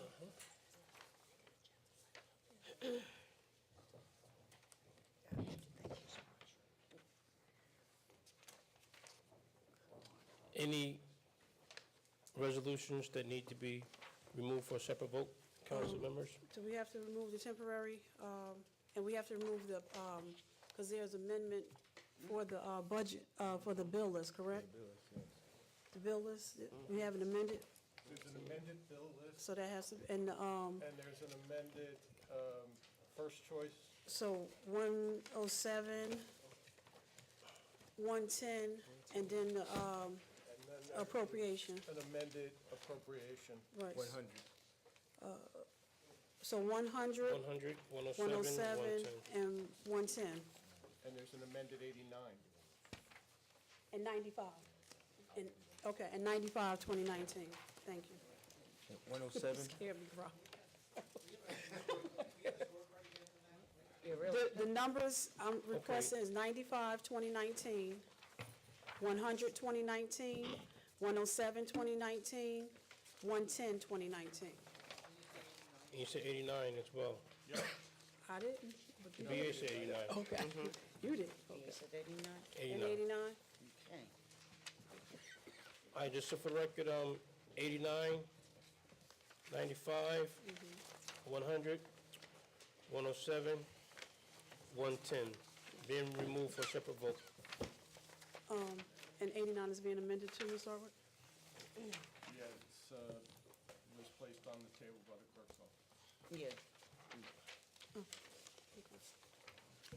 Okay, the consent agenda now consists of 88, 2019, 90, 91, 92, 93, 94, 96, 97, 98, 99, 101, 102, 103, 104, 105, 106, 108, and 109, 2019.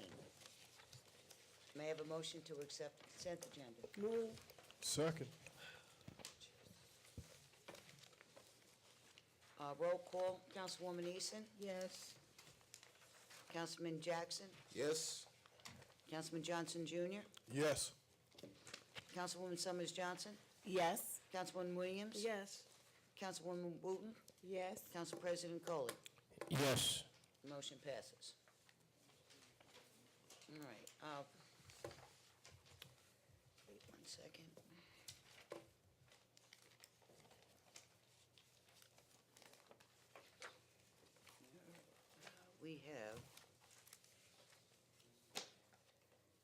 We have 3 or 4. 3 resolutions for walk-ons. We gotta go back and do Nope. the, Say again? don't we have to go back and do the ones we? Yeah, we gotta do, Oh, I'm sorry. yeah, we got 89. Try to run that. Okay, sorry about that.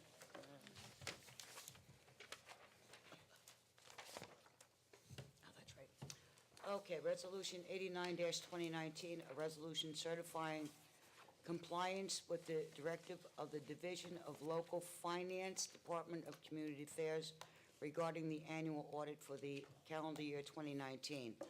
There was just a title change on that, and it should be the Division of Local Government, Department of Community Affairs. So that was the motion to, So motion to adopt as amended? as amended. Yeah. Second.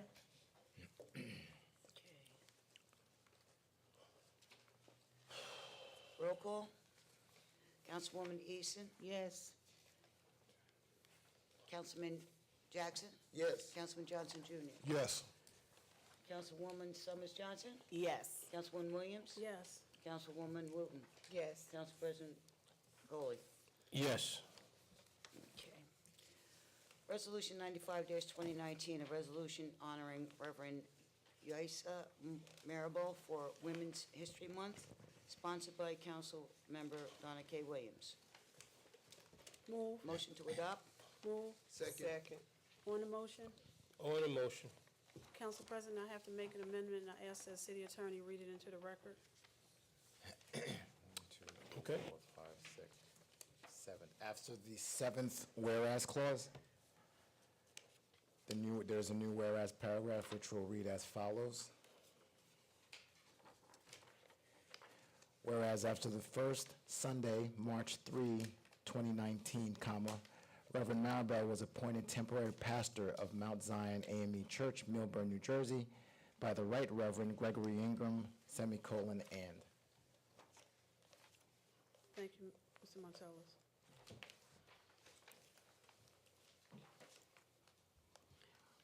Motion to accept as adopted? Second. Moved. What about the motion? Roll call. Councilwoman Easton? Yes. Councilman Jackson? Yes. Councilman Johnson Jr.? Yes. Councilwoman Summers Johnson? Yes. Councilwoman Williams? Yes. Councilwoman Wooten? Yes. Council President Coley? Yes.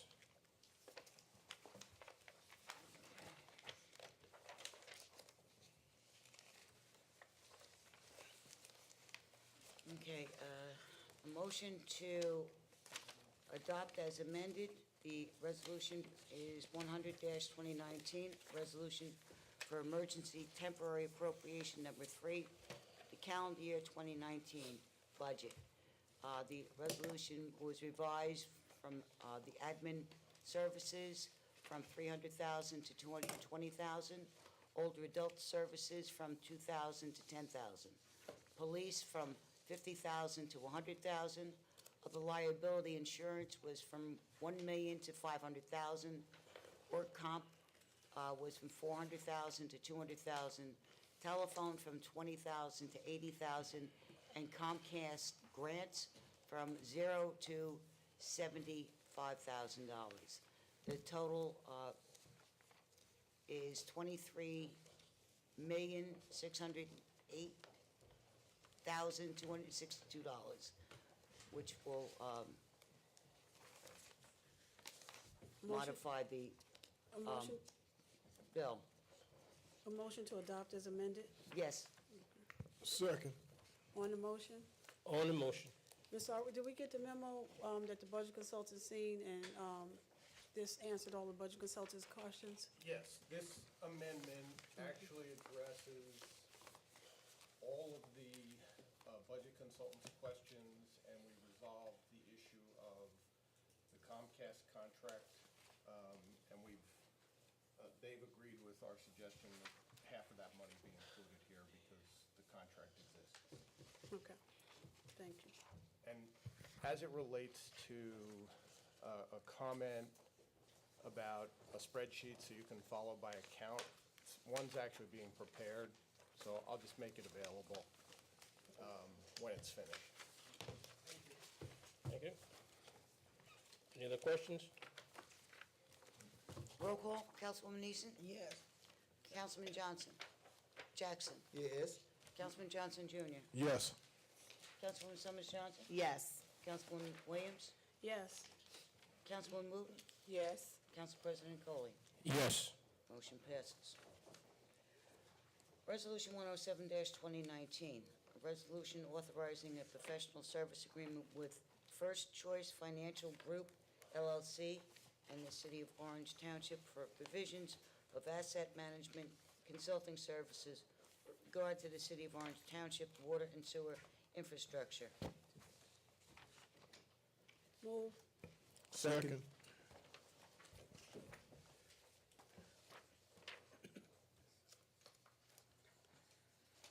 On the motion, can you read the is there an amendment to read into the record? I don't have one. Okay. I don't have one either. Mr. Harwood? I'm sorry, what was that? 107? 107. I think the only amendment was to add the account number in the last whereas clause, and to And the put the amount. $35,000 into the title. Okay.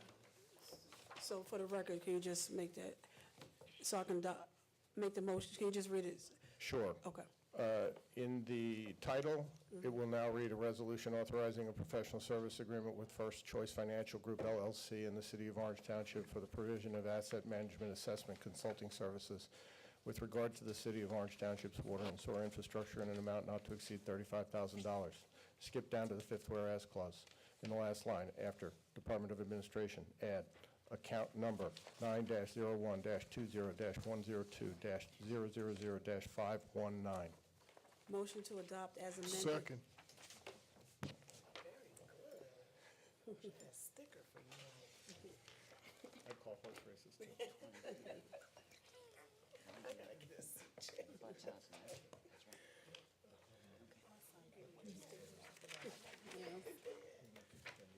We have a motion to adopt as amended? I did. Our did, first and okay. Councilman Johnson Jr. seconded. Thank you. Roll call, Councilwoman Easton? Yes. Councilman Jackson? Yes. Councilman Johnson Jr., Yes. Councilwoman Summers Johnson. Yes. Councilman Williams, Yes. Councilman Wooten, Yes. Council President Coley. Yes. Resolution 110, 2019, a resolution approving the bill list for council meeting vote on March 19th, 2019, dated March 13, 2019, and approving checks issued by the Finance Department in accordance with Ordinance 2-95. I got to talk about. Can't Say hear again? you. Oh, I'm Okay. sorry. What, just bring it back, yeah. The grand total is $6,941,343.75. The amended total amount is $7,180,181.25. And where are the amendments reflected? That would have been reflected in the emergency temporary appropriation number 3. A motion to adopt as amended? Second. Roll call, Councilwoman Easton. Yes. Councilman Jackson. Yes. Councilman Johnson Jr. Yes. Councilwoman Summers Johnson. Yes. Councilwoman Williams. Yes. Councilwoman Wooten. Yes. Council President Coley. Yes.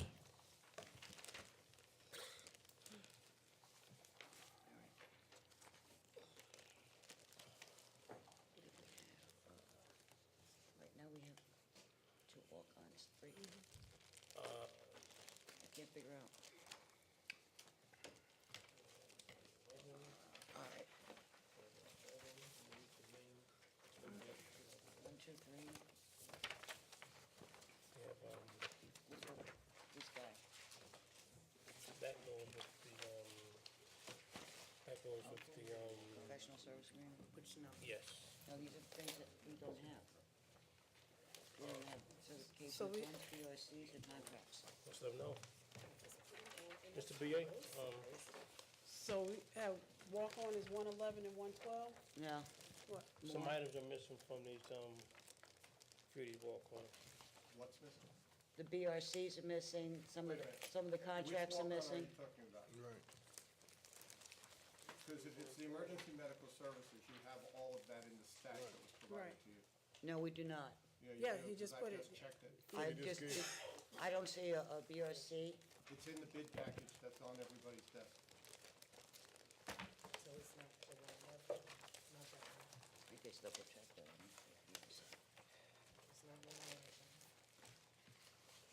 Well, can we, because we can't, before, go ahead, I'm sorry. That's all right. If you flip to,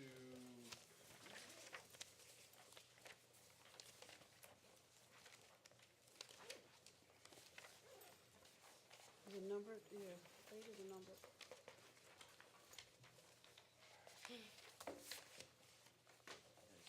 Certification department, did you find the BRC?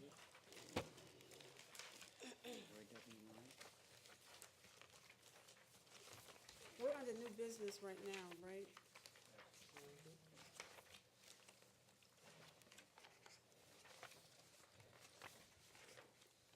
Page 14.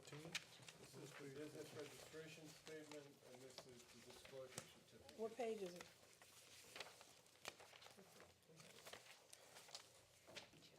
It's actually before, it's pages 13 and 14.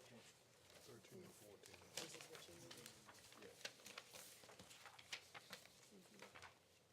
And if you would, if you could just hold that walk-on, because the city attorney's downstairs making an amendment, Right.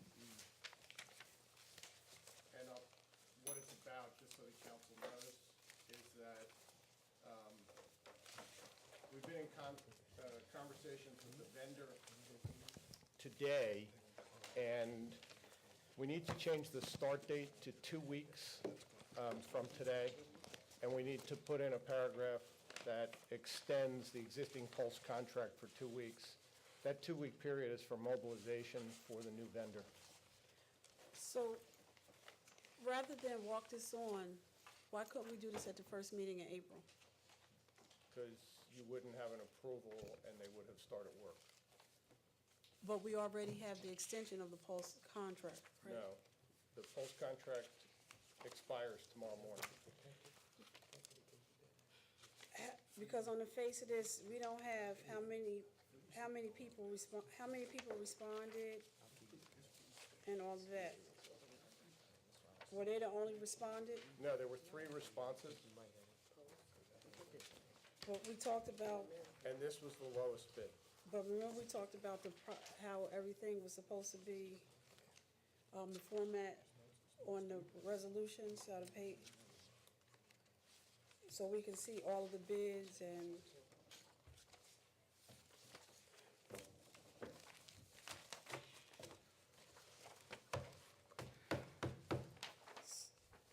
So what were the 3 respondents? The 3 respondents were Pulse, Uh-huh, Bell, uh-huh. and American. Americare, right. And what was Pulse's amount?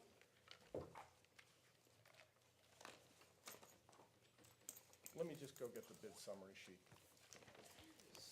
So you want to take an adjournment while they do that? I don't want to adjourn it because I No, I don't. mean, I'm going to say recess, not to say an adjournment, I apologize. That's fine. Council Mr. Mapp's President? going to get it. Recess. 5 minutes. Also the certification of funds. I don't see that. 13 and 14. 13 and 14? Maybe I missed it. No. A motion for, you ready, Council President, to do the recess? Yes. A motion, a motion for a recess? Second. All in favor? Aye.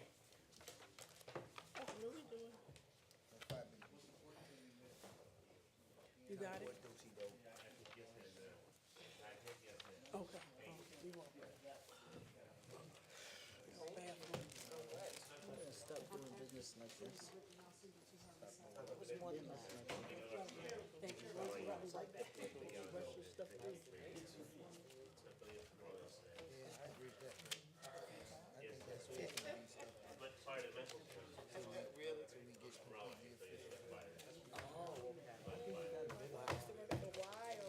You know what? 2 weeks exactly is the first meeting in April. Urban, yeah, I grew up in that one. That would actually be 2 weeks from tonight. Swam in that one. So as long as the council's willing to, Hey, Chris, no, this is good. It's the same thing. what? Okay. Yeah, I used to walk there, give me some pizza. Let's go home. My dad was the restaurant. Yes, and I had my $2. Wait, Dad, used to be like, you just come out of wide, just go get you something to eat. And I was like only a 12-hour was my location. No, I'm from Orange, but my dad always worked in different wides. So between Montclair, Plainfield, Broadway, I've been in all those wides. I was a wide brat.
Thank you.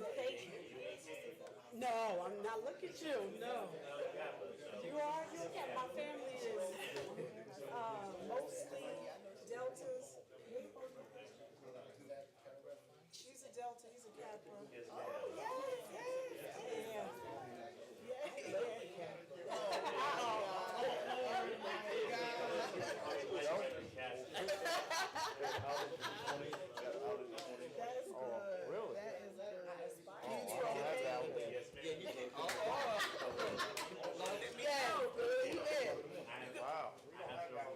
Right.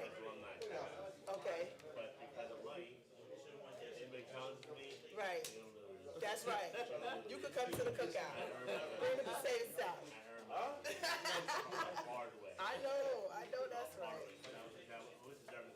Right. Right. Right.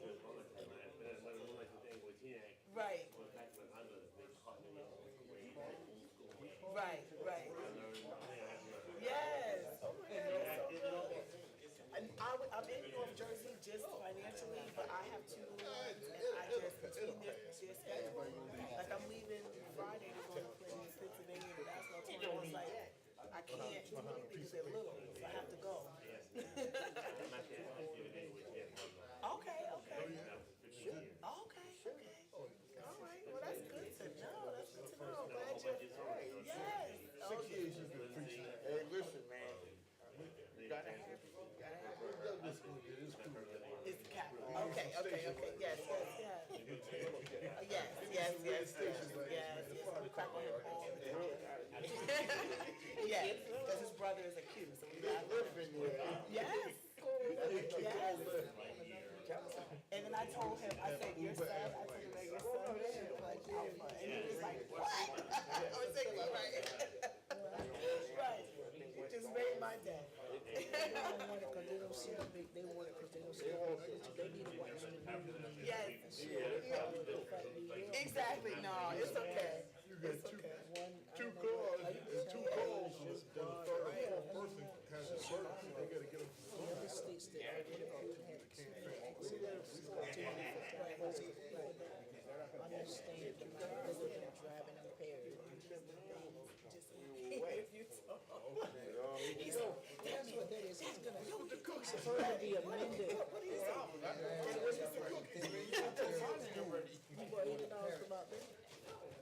Hey, Jackson, you and these eating the cookies up, man? You ain't, I'm sitting over here, I ain't even hear y'all chewing, man. That's all right. Because I'm just popping one in I ain't even hear y'all chewing,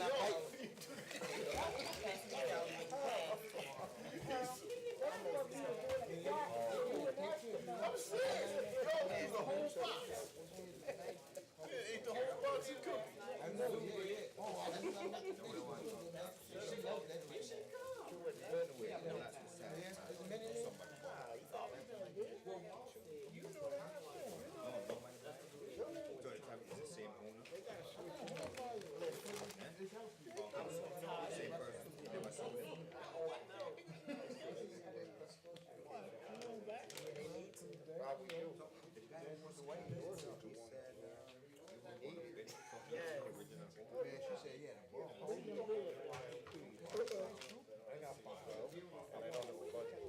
Oh, okay. She's so annoying. I want her to get her hair done. Because she never is never in anything. Marty left. Yeah, I know. They have hers, one of the making sure it's in the phone. Yeah, but they need to, you can't. Never, nothing good ever. Anybody from the coach wants to take? I mean, you know, thank you. They went to the store and the next day, they started doing it. The sad part is, they can't tell about public safety. Because I got the same thing on this side. All those new cookies, man, I don't get it. Oh, I got it. They say, Roscoe, why are you, they have to, public service. Can I have one more? Gotta hope. Let me talk to Marty about that. You want this guy, right? You giving me two? Oh, okay. I was down there, You know, told me that Brian Marty was here, but I'll call him tomorrow. I thought they were gonna lose. Why didn't you have them out? I would lose seven. It's not taken. I mean, it's not broadcast. It's not broadcast. It's missing a bill, it's, Yeah, I'm gonna, we go out on Friday, fly to Atlanta. I drive to Alabama, to see everything in Alabama. Really? Everything's going good. I was at Rutgers today with Todd, it was so funny. We both were speaking about, it was a youth conference, and then he walked out last night. That's all we have. Just teaching random something they say, that was like, this kid's gonna be like, get out, but they were good. They were good. That was good. I was like, okay, I got it. Randomly sick. I don't care. I ain't got anybody else today, I can tell you to clean yours. I need to do my whole block. I'm waiting for the weather to change.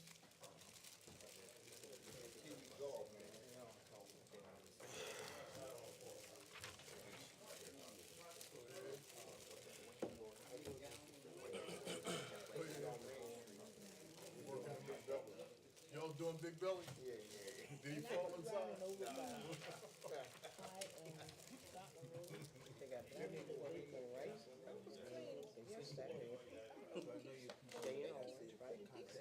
They ain't got to come to see the church or where. So they got. They beat the hell out of it. Well, you know, this is why we buy new trucks. For me?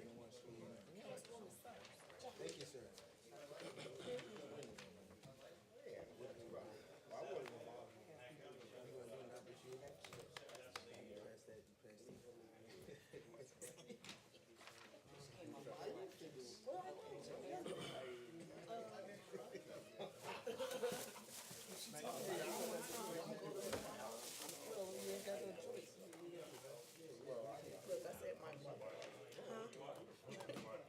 Nah, I wanna do, peanut butter's better for you.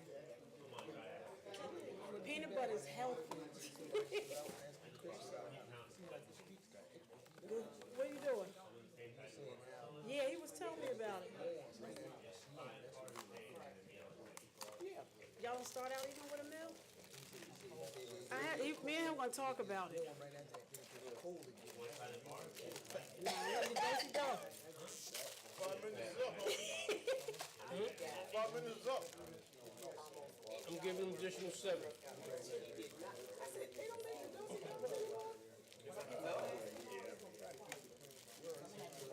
Do-si-do. Oh, you bribing them? Yes, I'm a bribe. The bigger they are, the more cookies they get. That's what I'm gonna show. Right on like that. Maybe more cookies. Yes. Yes. Middle school. I love it. Oh, I do, because I was a little bit touched in middle school. So I can relate. Director over there pushing people around. Another minute? Bill. Oh, this is first choice. Yeah, did I get what? You got the whole thing? Yeah, they just gave it to us tonight. No, first choice? Yeah, that's Didn't what just give it to you tonight. the amended one you gave it to us. I gave you the amended resolution. I gave you the package on Friday. Right? No, I had it, yeah. Okay, Yeah, next yeah, one. Yeah. All righty. Mm-hmm.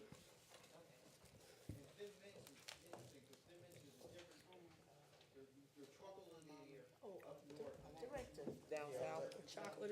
Oh, God. I want. And the cookies are smaller. They're smaller, and you don't get as many cookies as you used to. In the freezer? Oh. We're gonna go get these things out. Really? You give them out. I freeze them with some vanilla, put them on some vanilla bean ice cream.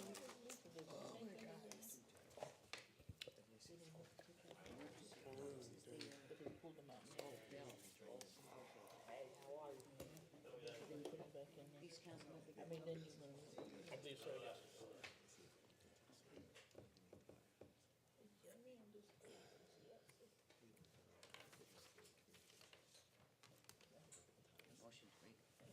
That's the longest 5 minutes. Yeah, we still waiting for something?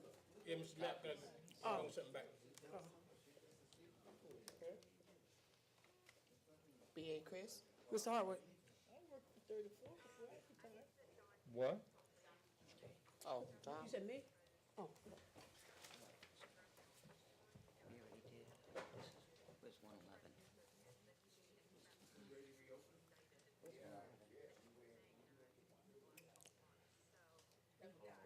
You want to if you want to reopen, I'll explain what's going on if you Put it want. in my tea. It made my throat. Can we It's up get to you. started? so good. May I have a motion to reconvene? Motion. Second. All in favor? Aye. So on the first choice financial resolution, which I believe you already passed, Are we going we, back? no, I just want to make this statement for the record. To the extent that there isn't a BRC in your packet, we won't sign the contract until a BRC is provided to the clerk's office. And the clerk has to sign the contract, so that's easy to enforce. The BRC is floating around somewhere, because we've seen it. So we'll make sure that it gets to the clerk's office. With regard to the EMS contract, I've placed before you a summary bid sheet.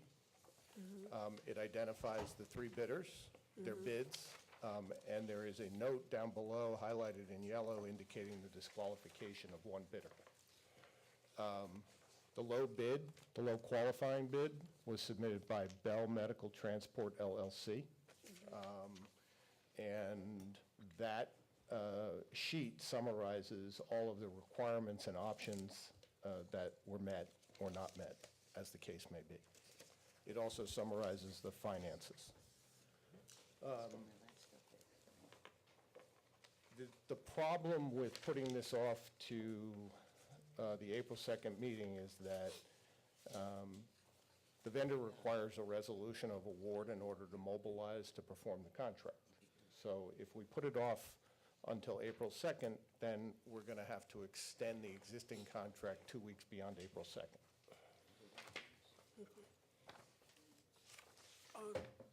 So to really have discussion about it, we need to actually put it on the agenda. Correct. Okay. Okay. And as it relates to the BRC for Bell Medical, I'll also indicate that I won't sign the contract until the BRC is provided to the council and the clerk. So the BRC is not here?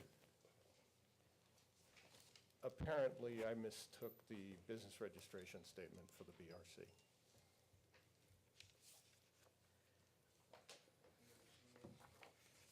Business registration certificate. It's a certificate that allows the company to do business in New Jersey.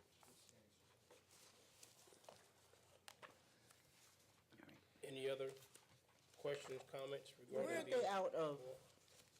We gotta walk it on over here. I just saw looking. They're headquartered, I believe, in East Orange. Are they owned by someone in East Orange? Chris, I think it's actually orange. Walk this on. Pardon? It's orange. It Oh, is Bell orange? on Yeah. the, I believe it's orange, right? Orange. Yeah. Okay. What was that? They're headquartered in Orange. They're in Orange? Yeah. Can we have a motion to walk it on so we can have conversation about it? I'm going to read both resolutions, and then I'll want a motion to approve the walk-ons. We're going to have Resolution 111-219, walk-on, a resolution opposing the sale of recreational marijuana in the city of Orange Township, sponsored by Council Member Carrie Coley. Then we're going to have Resolution 112-2019, a resolution authorizing the execution of the contract for emergency medical services in the city of Orange Township with Bell Medical Transport LLC from March 20th, 2019 to March 19, 2020, for the amount of $42,000 for option number 2, with the option to extend the contract for 2 one-year extensions in an amount not to exceed $94,000 for the years 2019 and 2020. Madam Clerk, those amounts are actually incorrect. The resolution has since been amended to reflect the proper amount, so before it's actually voted on as a walk-on, the proper amount should be reflected. I have the change here. If you want, the clerk can read it into the record, please. Thank you. Thank you. Okay, it's a resolution authorizing the execution of a contract for emergency medical services in the City of Orange Township with Bell Medical Transport LLC from April 3rd, 2019 to April 2nd, 2020, the amount of $333,440 for option number 2, with the option to extend the contract for 2 one-year extensions in amount not to exceed $733,310.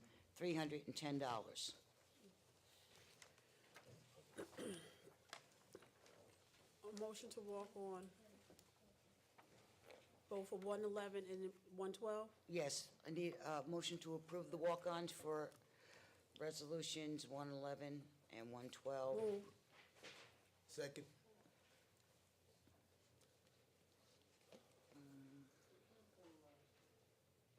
Not yet. Not yet. Does anyone want to speak on, We gotta walk it on. We got to vote first of all. I'm sorry, I'm tired. Councilwoman Easton? We're voting on whether to walk them on. Yes. Councilman Jackson? Yes. Councilman Johnson? Yes. Councilwoman Summers Johnson? Yes. Councilwoman Williams? Yes. Councilwoman Walton? Yes. Council President Coley? Yes. Thank you.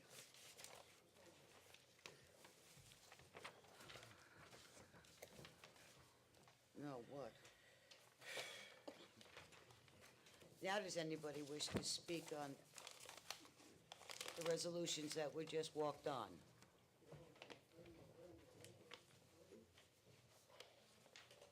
Again, my name is Jeffrey Feld.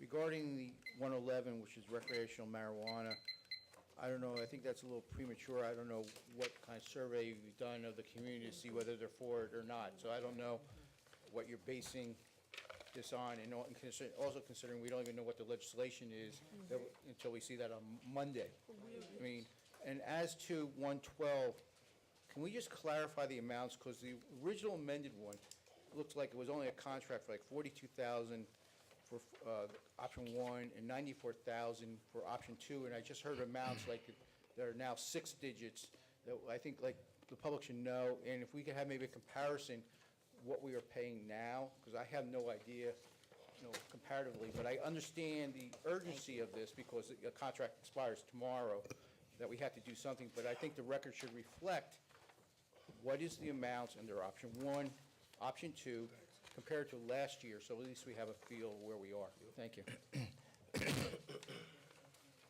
I can speak to that, Council President. Yes. With respect to the amount as reflected on the amendment, the amounts that were originally read into the record were not taken from any bid packages that were actually received. That was actually a typo from the prior or sample resolution that was used in drafting this resolution. So the numbers that were actually read as the amendment, or at least read second to the original numbers, were in fact the proper numbers that were reflected in the receipt of the bids that we received. Okay. Anyone else? Speak. I'm here State representing. your name and address for the record, please. My name is Deborah Smalls. And address? Street. Your address. 33 Rhode Island Avenue, And what town? East Orange. Okay. I'm here representing AmeriCare, and I'm objecting to the bid for Bell because AmeriCare submitted the lowest bid of $300,000.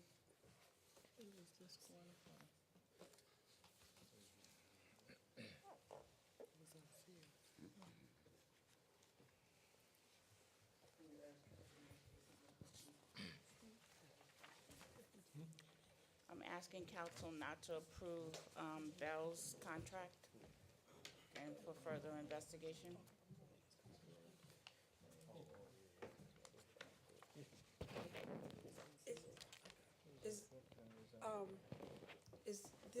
Is this part of the package? It's a summary from, But I'm saying, is everybody privy to this? it's not a private document. Okay. So is this outside in the hallway as well? No. Because it explains why. It's not outside in the hallway. So, for the record, can you read that? The response from AmeriCare Emergency Medical Services was not submitted in a sealed envelope as required in the bid specifications. It was submitted held together by a paper clip on the day and time of the bid opening. As the QPA for the City of Orange, I recommend that AmeriCare's response be rejected for lack of compliance with the bid specifications. It is my opinion that it does not meet the responsible and responsive standard of the bid specs. Additionally, and more importantly, the bid proposal form from AmeriCare leaves its pricing to the interpretation of the reader. It shows a cost of $295,000 with check marks in years 1, 2, and 3. It is unclear if the $295 represents the total cost for all 3 years or the cost for each year. Therefore, I am requesting a legal opinion from the Law Department as to whether or not AmeriCare Medical Services response should be included on the bid tabulation sheet or if it should be rejected. The Law Department has reviewed it. However, their advice is subject to the attorney-client privilege, and since the bidder has indicated a willingness to challenge the bid, I would advise against the attorney in giving any more information outside the confines of closed session. So, In reference to the submission of the bid, on the cover letter, it was indicated that the bid should be taken to the second floor law department. And then when the individual that was delivering it brought the bid in, it was opened in the law department. And then they told him to go to the fourth floor. It was not indicated on the instructions that the envelope should be taken directly to the fourth floor. And those are all arguments that could be made in a formalized bid challenge, but this isn't the venue.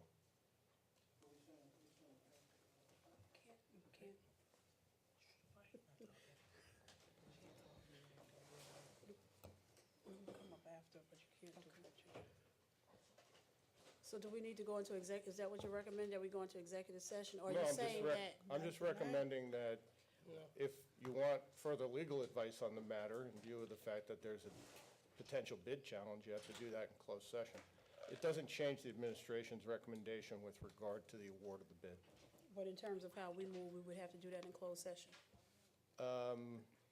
I don't know that you have basically two options. You can vote it down or vote it up. If you vote it down, I don't know what we're going to do for EMS services. If you vote it up, based upon the low bid recommendation, that's the only option. And tonight, Council President, can we go into executive session? A motion to go into executive session? Not for this. I mean, we have, Not tonight. no, not on this. Okay. You can't be on the phone. Okay.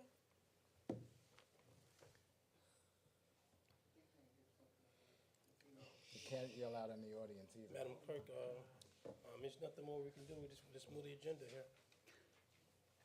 Okay, Is we'll anybody else discuss gonna this later on. Anybody else like to speak on this? My name's Gerald Murphy, 545 Orange Street, Newark, New Jersey. So I'm just trying to figure out, if the city made a mistake, how can you penalize somebody who's trying to go for a contract? When he went to, like it said on the paper, go to the law department. The law department stated they didn't know what's going on. What is this for? I don't know who opened it up. It could have been Beatrice, Freddie, I don't know. But somebody opened it and told them to come to the fourth floor. I was sitting back here. Mr. Mapp, Director Douglas, Mr. Mapp said, why is it open? The individual said because he was instructed to go to the second floor, which he did. So I object for the council to approve the contract because it's not right, but the city made a mistake. And as I stated, those are all wonderful arguments in a bid protest, but this isn't the forum. And the arguments do contain hearsay statements, but again, I agree with the BA. Not hearsay, I was here. Not hearsay. Mr. Matt was here, Freddie was here. This isn't no Q&A. This is comments. That's it. Comments? But I'm saying, he said it's hearsay. It's not hearsay. A definition of hearsay, that is hearsay, but I'm not going to go back You and can forth ask with you, Mr. sir. Matt right there, he's right there. I'm not going to go back and forth with you, sir. Madam As the Clerk, BA stated, this is not the proper Can we forum. ask Mr. Mack, did he say it? Mr. Sir. Murphy, that's it. Done. I'm sorry. Thank you. Motion to close citizen comments. Second. All in favor? Aye. Okay, Resolution 111, 2019 is a walk-on. A resolution opposing the sale of recreational marijuana in the city of Orange Township, sponsored by Councilmember Carrie J. Coley. Motion to adopt? Move. On the motion, You need a second. you second? On, We need a second? You seconded, you she- seconded? Okay, Jamie Summers Johnson says second. on the motion, You seconded, right? No, nobody second. Second, second. I would like to amend this, that this, as per Councilwoman Easton, that this, read sponsored by the Orange, Municipal Council. Okay. Council President? Yes, Councilwoman. Is the vote coming up Monday for this? Well, The vote I don't is know. coming- no, we don't know that. They didn't say that. I at the think they meeting. have made an announcement that this. They usually, well, I don't know. Usually they don't announce what's going on Monday until Thursday. Right. So And I we're think they still, premature. Okay. according to the league, they still had some issues they were working out. Governor Murphy's still trying to decide how it's gonna work for the people that's already incarcerated Right. for possessing it. But I just wanna say to, Mr. Feld, this is a motion from the council saying that we don't agree with it. Now, whatever happens, happens, but the city of Orange, we're saying that we will not allow it to be done in the city of Orange. And I've been supportive of saying no from the very moment. I think everybody in the state of New Jersey knows that I'm not for it, so I didn't want to say that here, I said that in the state. So, because they don't understand the brevity of our kids who's gonna get hurt if it's legalized, coming to school impaired from smoking marijuana.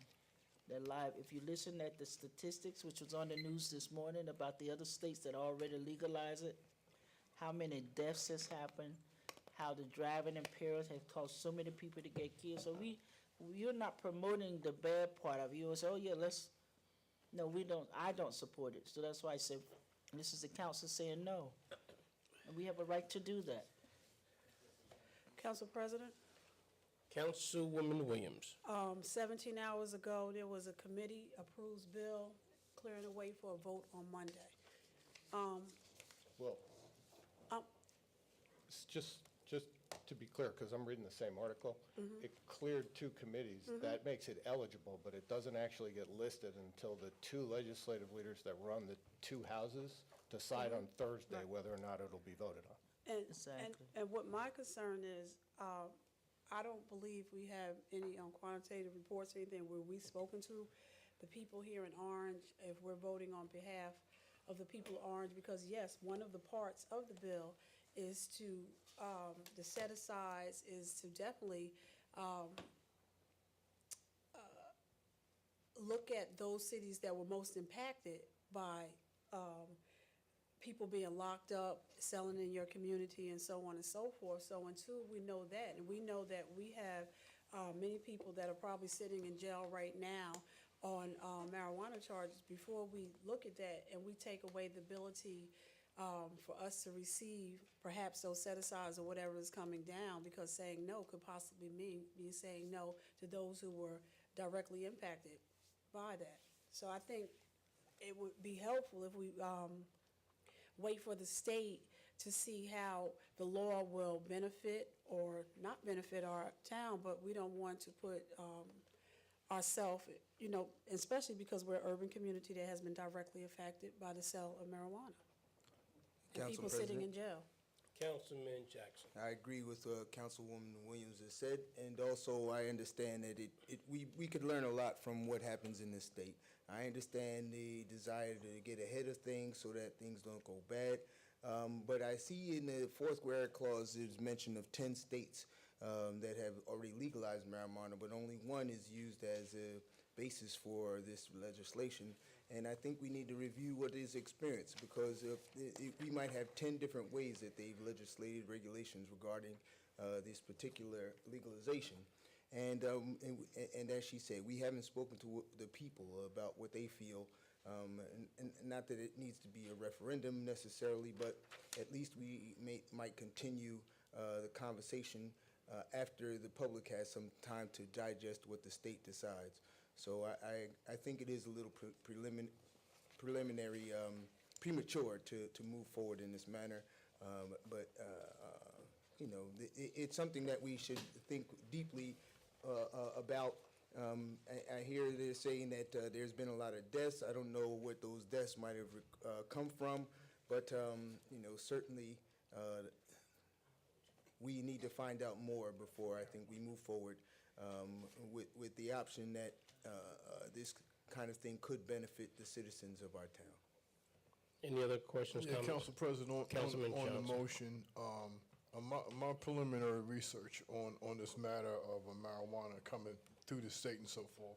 So as of right now, 50 local municipalities have addressed this issue via ordinance. And they've passed ordinances to reflect, I guess,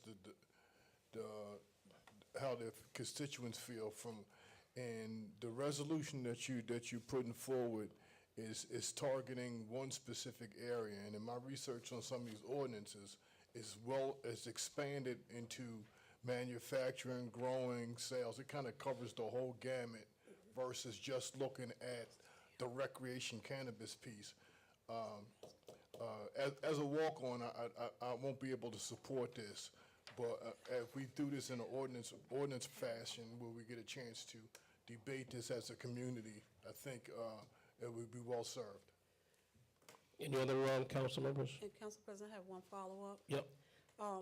If, and a good place, and I don't know if you know, that we may look to see towns that wrote legislation.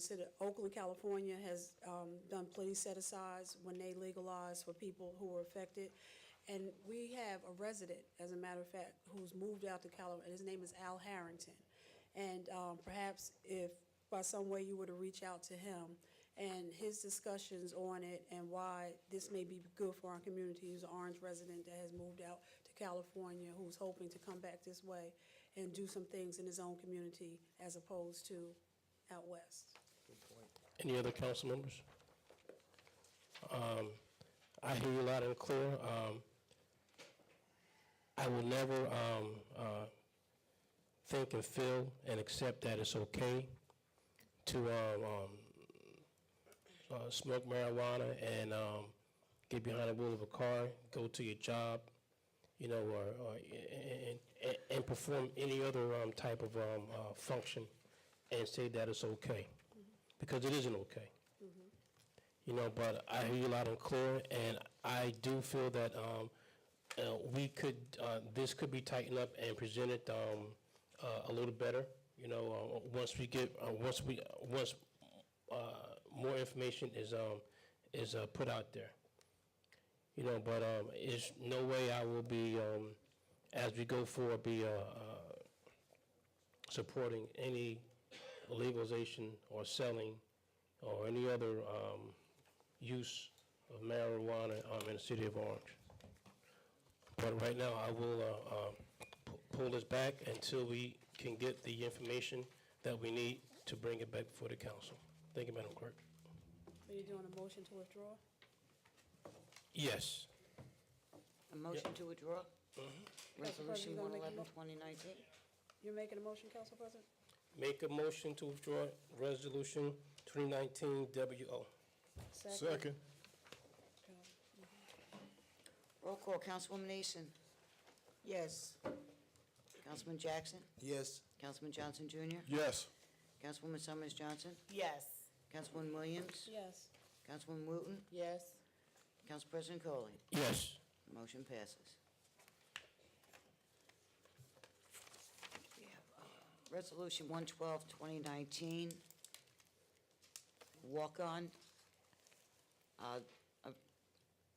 A resolution authorizing the execution of a contract for emergency medical services in the city of Orange Township with Bell Medical Transport LLC from April 3rd, 2019 to April 2nd, 2020 for the amount of $333,440 for option number 2, with the option to extend the contract for 2 one-year extensions in an amount not to exceed $733,310. May I have a motion to adopt this as amended? Motion to adopt this as amended? Second. Councilwoman Easton, On the motion, on the motion? so Mr. Hartwick, I think you said in the beginning that you're going to have to do an extension of Pulse because, okay, are we going to have a subsequent resolution? I actually put it in this resolution in the amended form that is before you. It's in the last whereas clause on the front page, and it has also been incorporated into the resolved paragraphs. So the city of Pulse is extended for 2 weeks, and this is something that we know that they'll agree to? They won't have any choice because they can't just, because they hold a license for BLS and ALS, they can't just walk out. It has to be a smooth transition. Okay. I mean, they have to get paid, but No, I got you. No, I don't think they were doing it for free. So it's, for $333,440 with a year extension. correct. And this is for two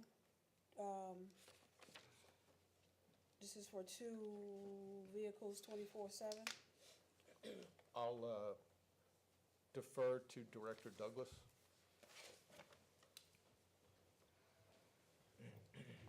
Kenneth Douglas, Fire Director. This is for 2 vehicles from 7:30 a.m. to 11:30 p.m. and then reduced to 1 vehicle in the overnight hours for 8 hours. Okay. And It's then- option 2. And if any changes are made to this regarding the vehicle time, the vehicle amount, does it have to come back before this council? Legal, it was a clause that we put in the contract. Say that one more time, Councilwoman. It's a material term of the bid specification this time, and so it would have to come back. And where does it state that at? There's no particular provision that states that. It's just a material term of the bid specification that was advertised. And that's under general contract law. Well, so it wasn't under general contract law with the other, with Pulse? It wasn't part of it wasn't made a material term of the bid specification with Pulse. If you remember, we only gave them a pilot contract. And in terms of, thank you, Doctor. And just in terms of general objecting to bid, so there's a whole process outside if somebody objects, there's a whole legal process that goes on. So if this goes forward and then it comes back, the objection is to stand, then you'll have to do whatever and come back before us again. Well, this is my understanding, having done several of these. This is a bid process under the local public contracts law. So the local public contracts law also provides that if you're an aggrieved bidder, there's a process and a procedure that you can follow to file a bid protest. Right. And that's what they would have to do. And that's what I'm saying, so there's a standard process Yes. to object, and But it then- doesn't necessarily mean that we'd come back here and have to re-award the contract. unless It could mean that they have monetary damages, it could mean a whole bunch of a things. whole host of things, Right. but there is a process. Yes. Thank you, Council President. I have one question for Director. Why did we roll it back to the 2, from the 2 to the 1? I thought it was gonna be 2, a minimum of 2, 24/7. Why do we keep rolling back? Well, looking at the run volume for this contract and the last contract prior with the other vendor, we found out that during the overnight hours, actually, the volume has decreased.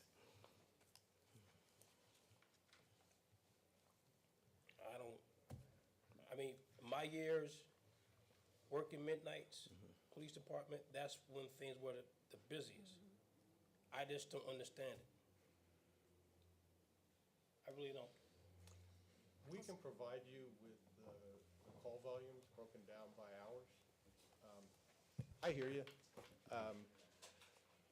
Look, none of this, quite frankly, is optimal. On a long-term basis, we have to come up with a better solution for providing these services. Right now, our hands are somewhat tied because we have to go with an outside vendor. We have been having discussions with adjacent municipalities, without identifying all of them, about creating a regional solution to this problem, because all of the municipalities have the same issue, which is the issue you're talking about, which is coverage and municipal aid. So, for example, West Orange pulled their EMS service into their fire department. They've been kicking themselves ever since because of the increase in cost. Irvington and East Orange are having similar contractual issues that we're having. So the ongoing discussion for the provision of EMS services has to continue, and in order to get the kind of coverage that you're talking about on a 24-hour basis, there's going to have to be some regional solution, because if you look at, wasn't option one, what was option one? I think it was, I have to look at this, I think it was 2 ambulances 24 hours a day. Right. Yes. So you should take a look at what the bids were for option one from a financial standpoint. So it's, the cost is a factor. Option one would have put us over cap.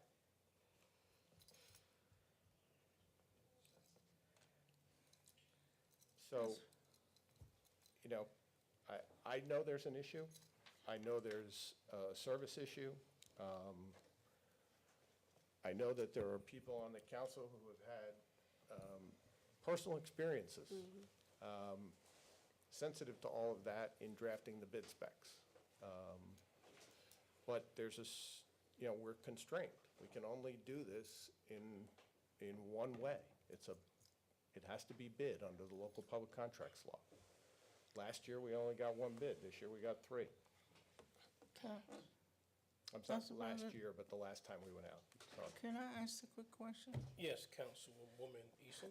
With Pulse, how many ambulances do we have after midnight? 1, Just one? yes, So we've been operating with just one all along? yes. And has there been any, that you know of any major issues? There has been major issues. There have been Well, some. I've had a major issue, but I wasn't at after midnight. It was during when they had 2 on, but anyway. And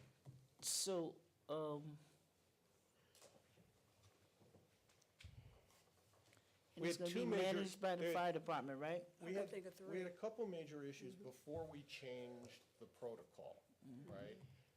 And what we changed in the protocol was when they were down to 1 ambulance and that ambulance was out on call, we had to notify RIMS immediately so that the RIMS knew to go to mutual aid immediately. Yes. We put that in place. Even with that in place, we had some issues in terms of responses when the ambulance that was on call and the municipal aid that was supposed to be available was also on call. Yes. So that's why I keep saying, and I think nobody really disagrees with this, nobody in East Orange disagrees, nobody in Irvington disagrees. Plainfield Mayor probably doesn't disagree. We have to approach this from a regional from a solution standpoint on a regional basis. Like, leave it alone. And those conversations are, the devil is in the details, and they take a while. So this is the best option we have at this particular point in time. Thank you, Let's take a Director. vote. Council President, Councilwoman Williams? and you said they're located in Orange, where are they located? I honestly don't know. That came from that side of the Park Street. Park Street. And is somebody from Bell here? They're here? Can you come up? Can you come up? Yes, how you doing, Council? My name is Eric McLemore, representing Bell Medical Ambulance. Okay, and where are you located in Orange? We're located at 109 Park Street. 109 Park Street. Big blue building, can't miss us. Parking, like, what Park and street? Wallace. Say it again, sir. Park and Wallace. Parking, got you, Parking Wallace. Okay. And how many other municipalities are you serving? We will, if awarded the contract, we will only be serving the Township of Orange. Okay. So this will be your first municipality you're serving? Yes. Okay. And your,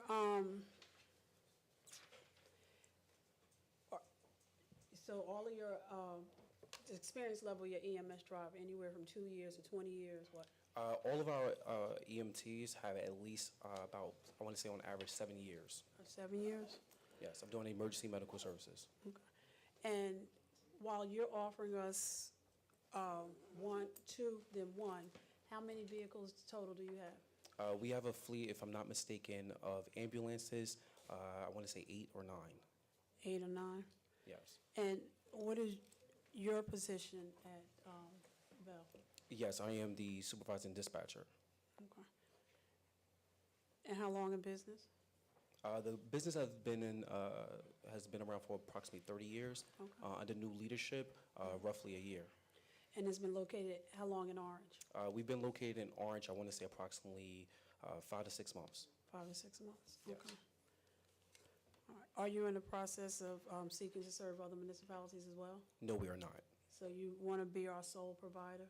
Yes. You want to be in the business of providing service to Orange? Yes. Okay.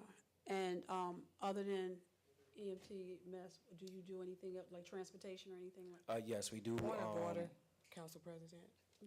Yes, I have Councilor. a medical emergency at home. I need to go. Yep. Stay strong. Hope all is well. I'm sorry, besides the EMT EMS, you'll be doing transportation as well? Yes, we offer a wide range of medical transportation to service different communities such as nursing homes, senior living, etc. And is that more like a 9 to 5 business during the day, or it could be any time? No, this is a 24-hour service. Okay, so you'll be, for EMT, we're your sole customer? But Yes. for transportation, you have many individual customers? We have several contracts that we do service, so we do emergency medical services now, as well as basic life support services. With regards to the ambulance movement, I think is your question. We service many different senior living homes. Okay, gotcha. And Mr. Hartwick, don't go. If they're accepted, what's the thing called, when we get service from everybody else, like the fire? So mutual aid just becomes a part of? It's automatic. Automatic, so anybody we pick, they become, the mutual aid becomes, okay. All right, thank you, sir. Thank you.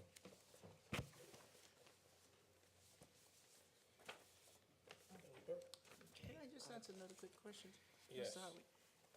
Did you put a cancellation clause, you putting a cancellation clause in the contract? Do we do that?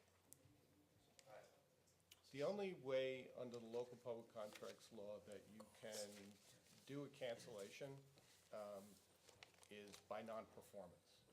Okay, And you'd have to follow the procedure. so you have to do the paperwork, Yes. paper trail. Your ambulances do have air conditioning, right? Okay. I know, I had one this summer, didn't have any, but that's okay. That was the personal catastrophe. I'm sorry, I do have another question, Council President. Mr. McLemore, I do have another question. What is the age of your fleet? I'm sorry, Councilwoman. Yes. If I'm not mistaken, all of our fleet services are within 10 years to 7 years, if I'm not mistaken. 7 to 10 years. Yes. Thank you. Roll call? Roll call? Okay, as amended, Councilwoman Easton. Yes. Councilman Jackson. Yes. Councilman Johnson Jr. Yes. Councilman Summers Johnson. Yes. Councilwoman Williams. Yes. Councilman Wooten is absent. Council President Coley. Yes. Motion passes.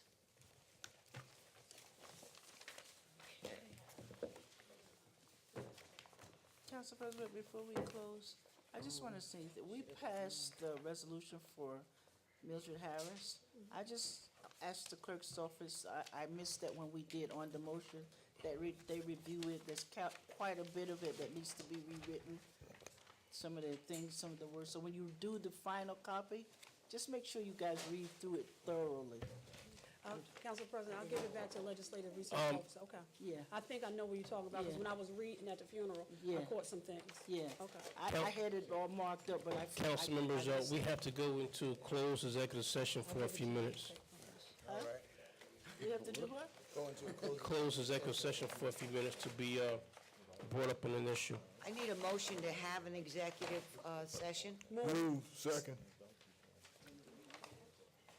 Okay, can I have a roll call, please? Thank you. I don't understand what it's for, I'm sorry. The motion Going to is closed session for what? for personnel For personnel. I'm sorry, and litigation. litigation. Yes. You got 5 minutes. Councilwoman Easton? Yes. Councilman Jackson? Yes. Councilman Johnson Jr.? Yes. Councilwoman Summers Johnson? Yes. Council Close all this damn. Williams?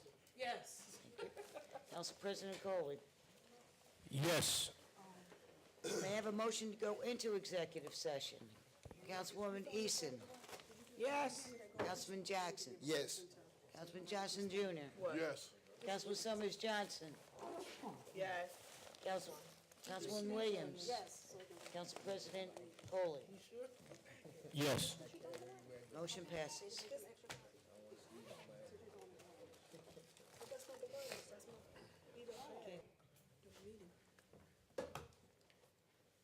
Motion to reconvene? Second. All in favor? Aye. Motion to adjourn. Motion? Wait, we gotta open Second. the doors to adjourn, Madeline.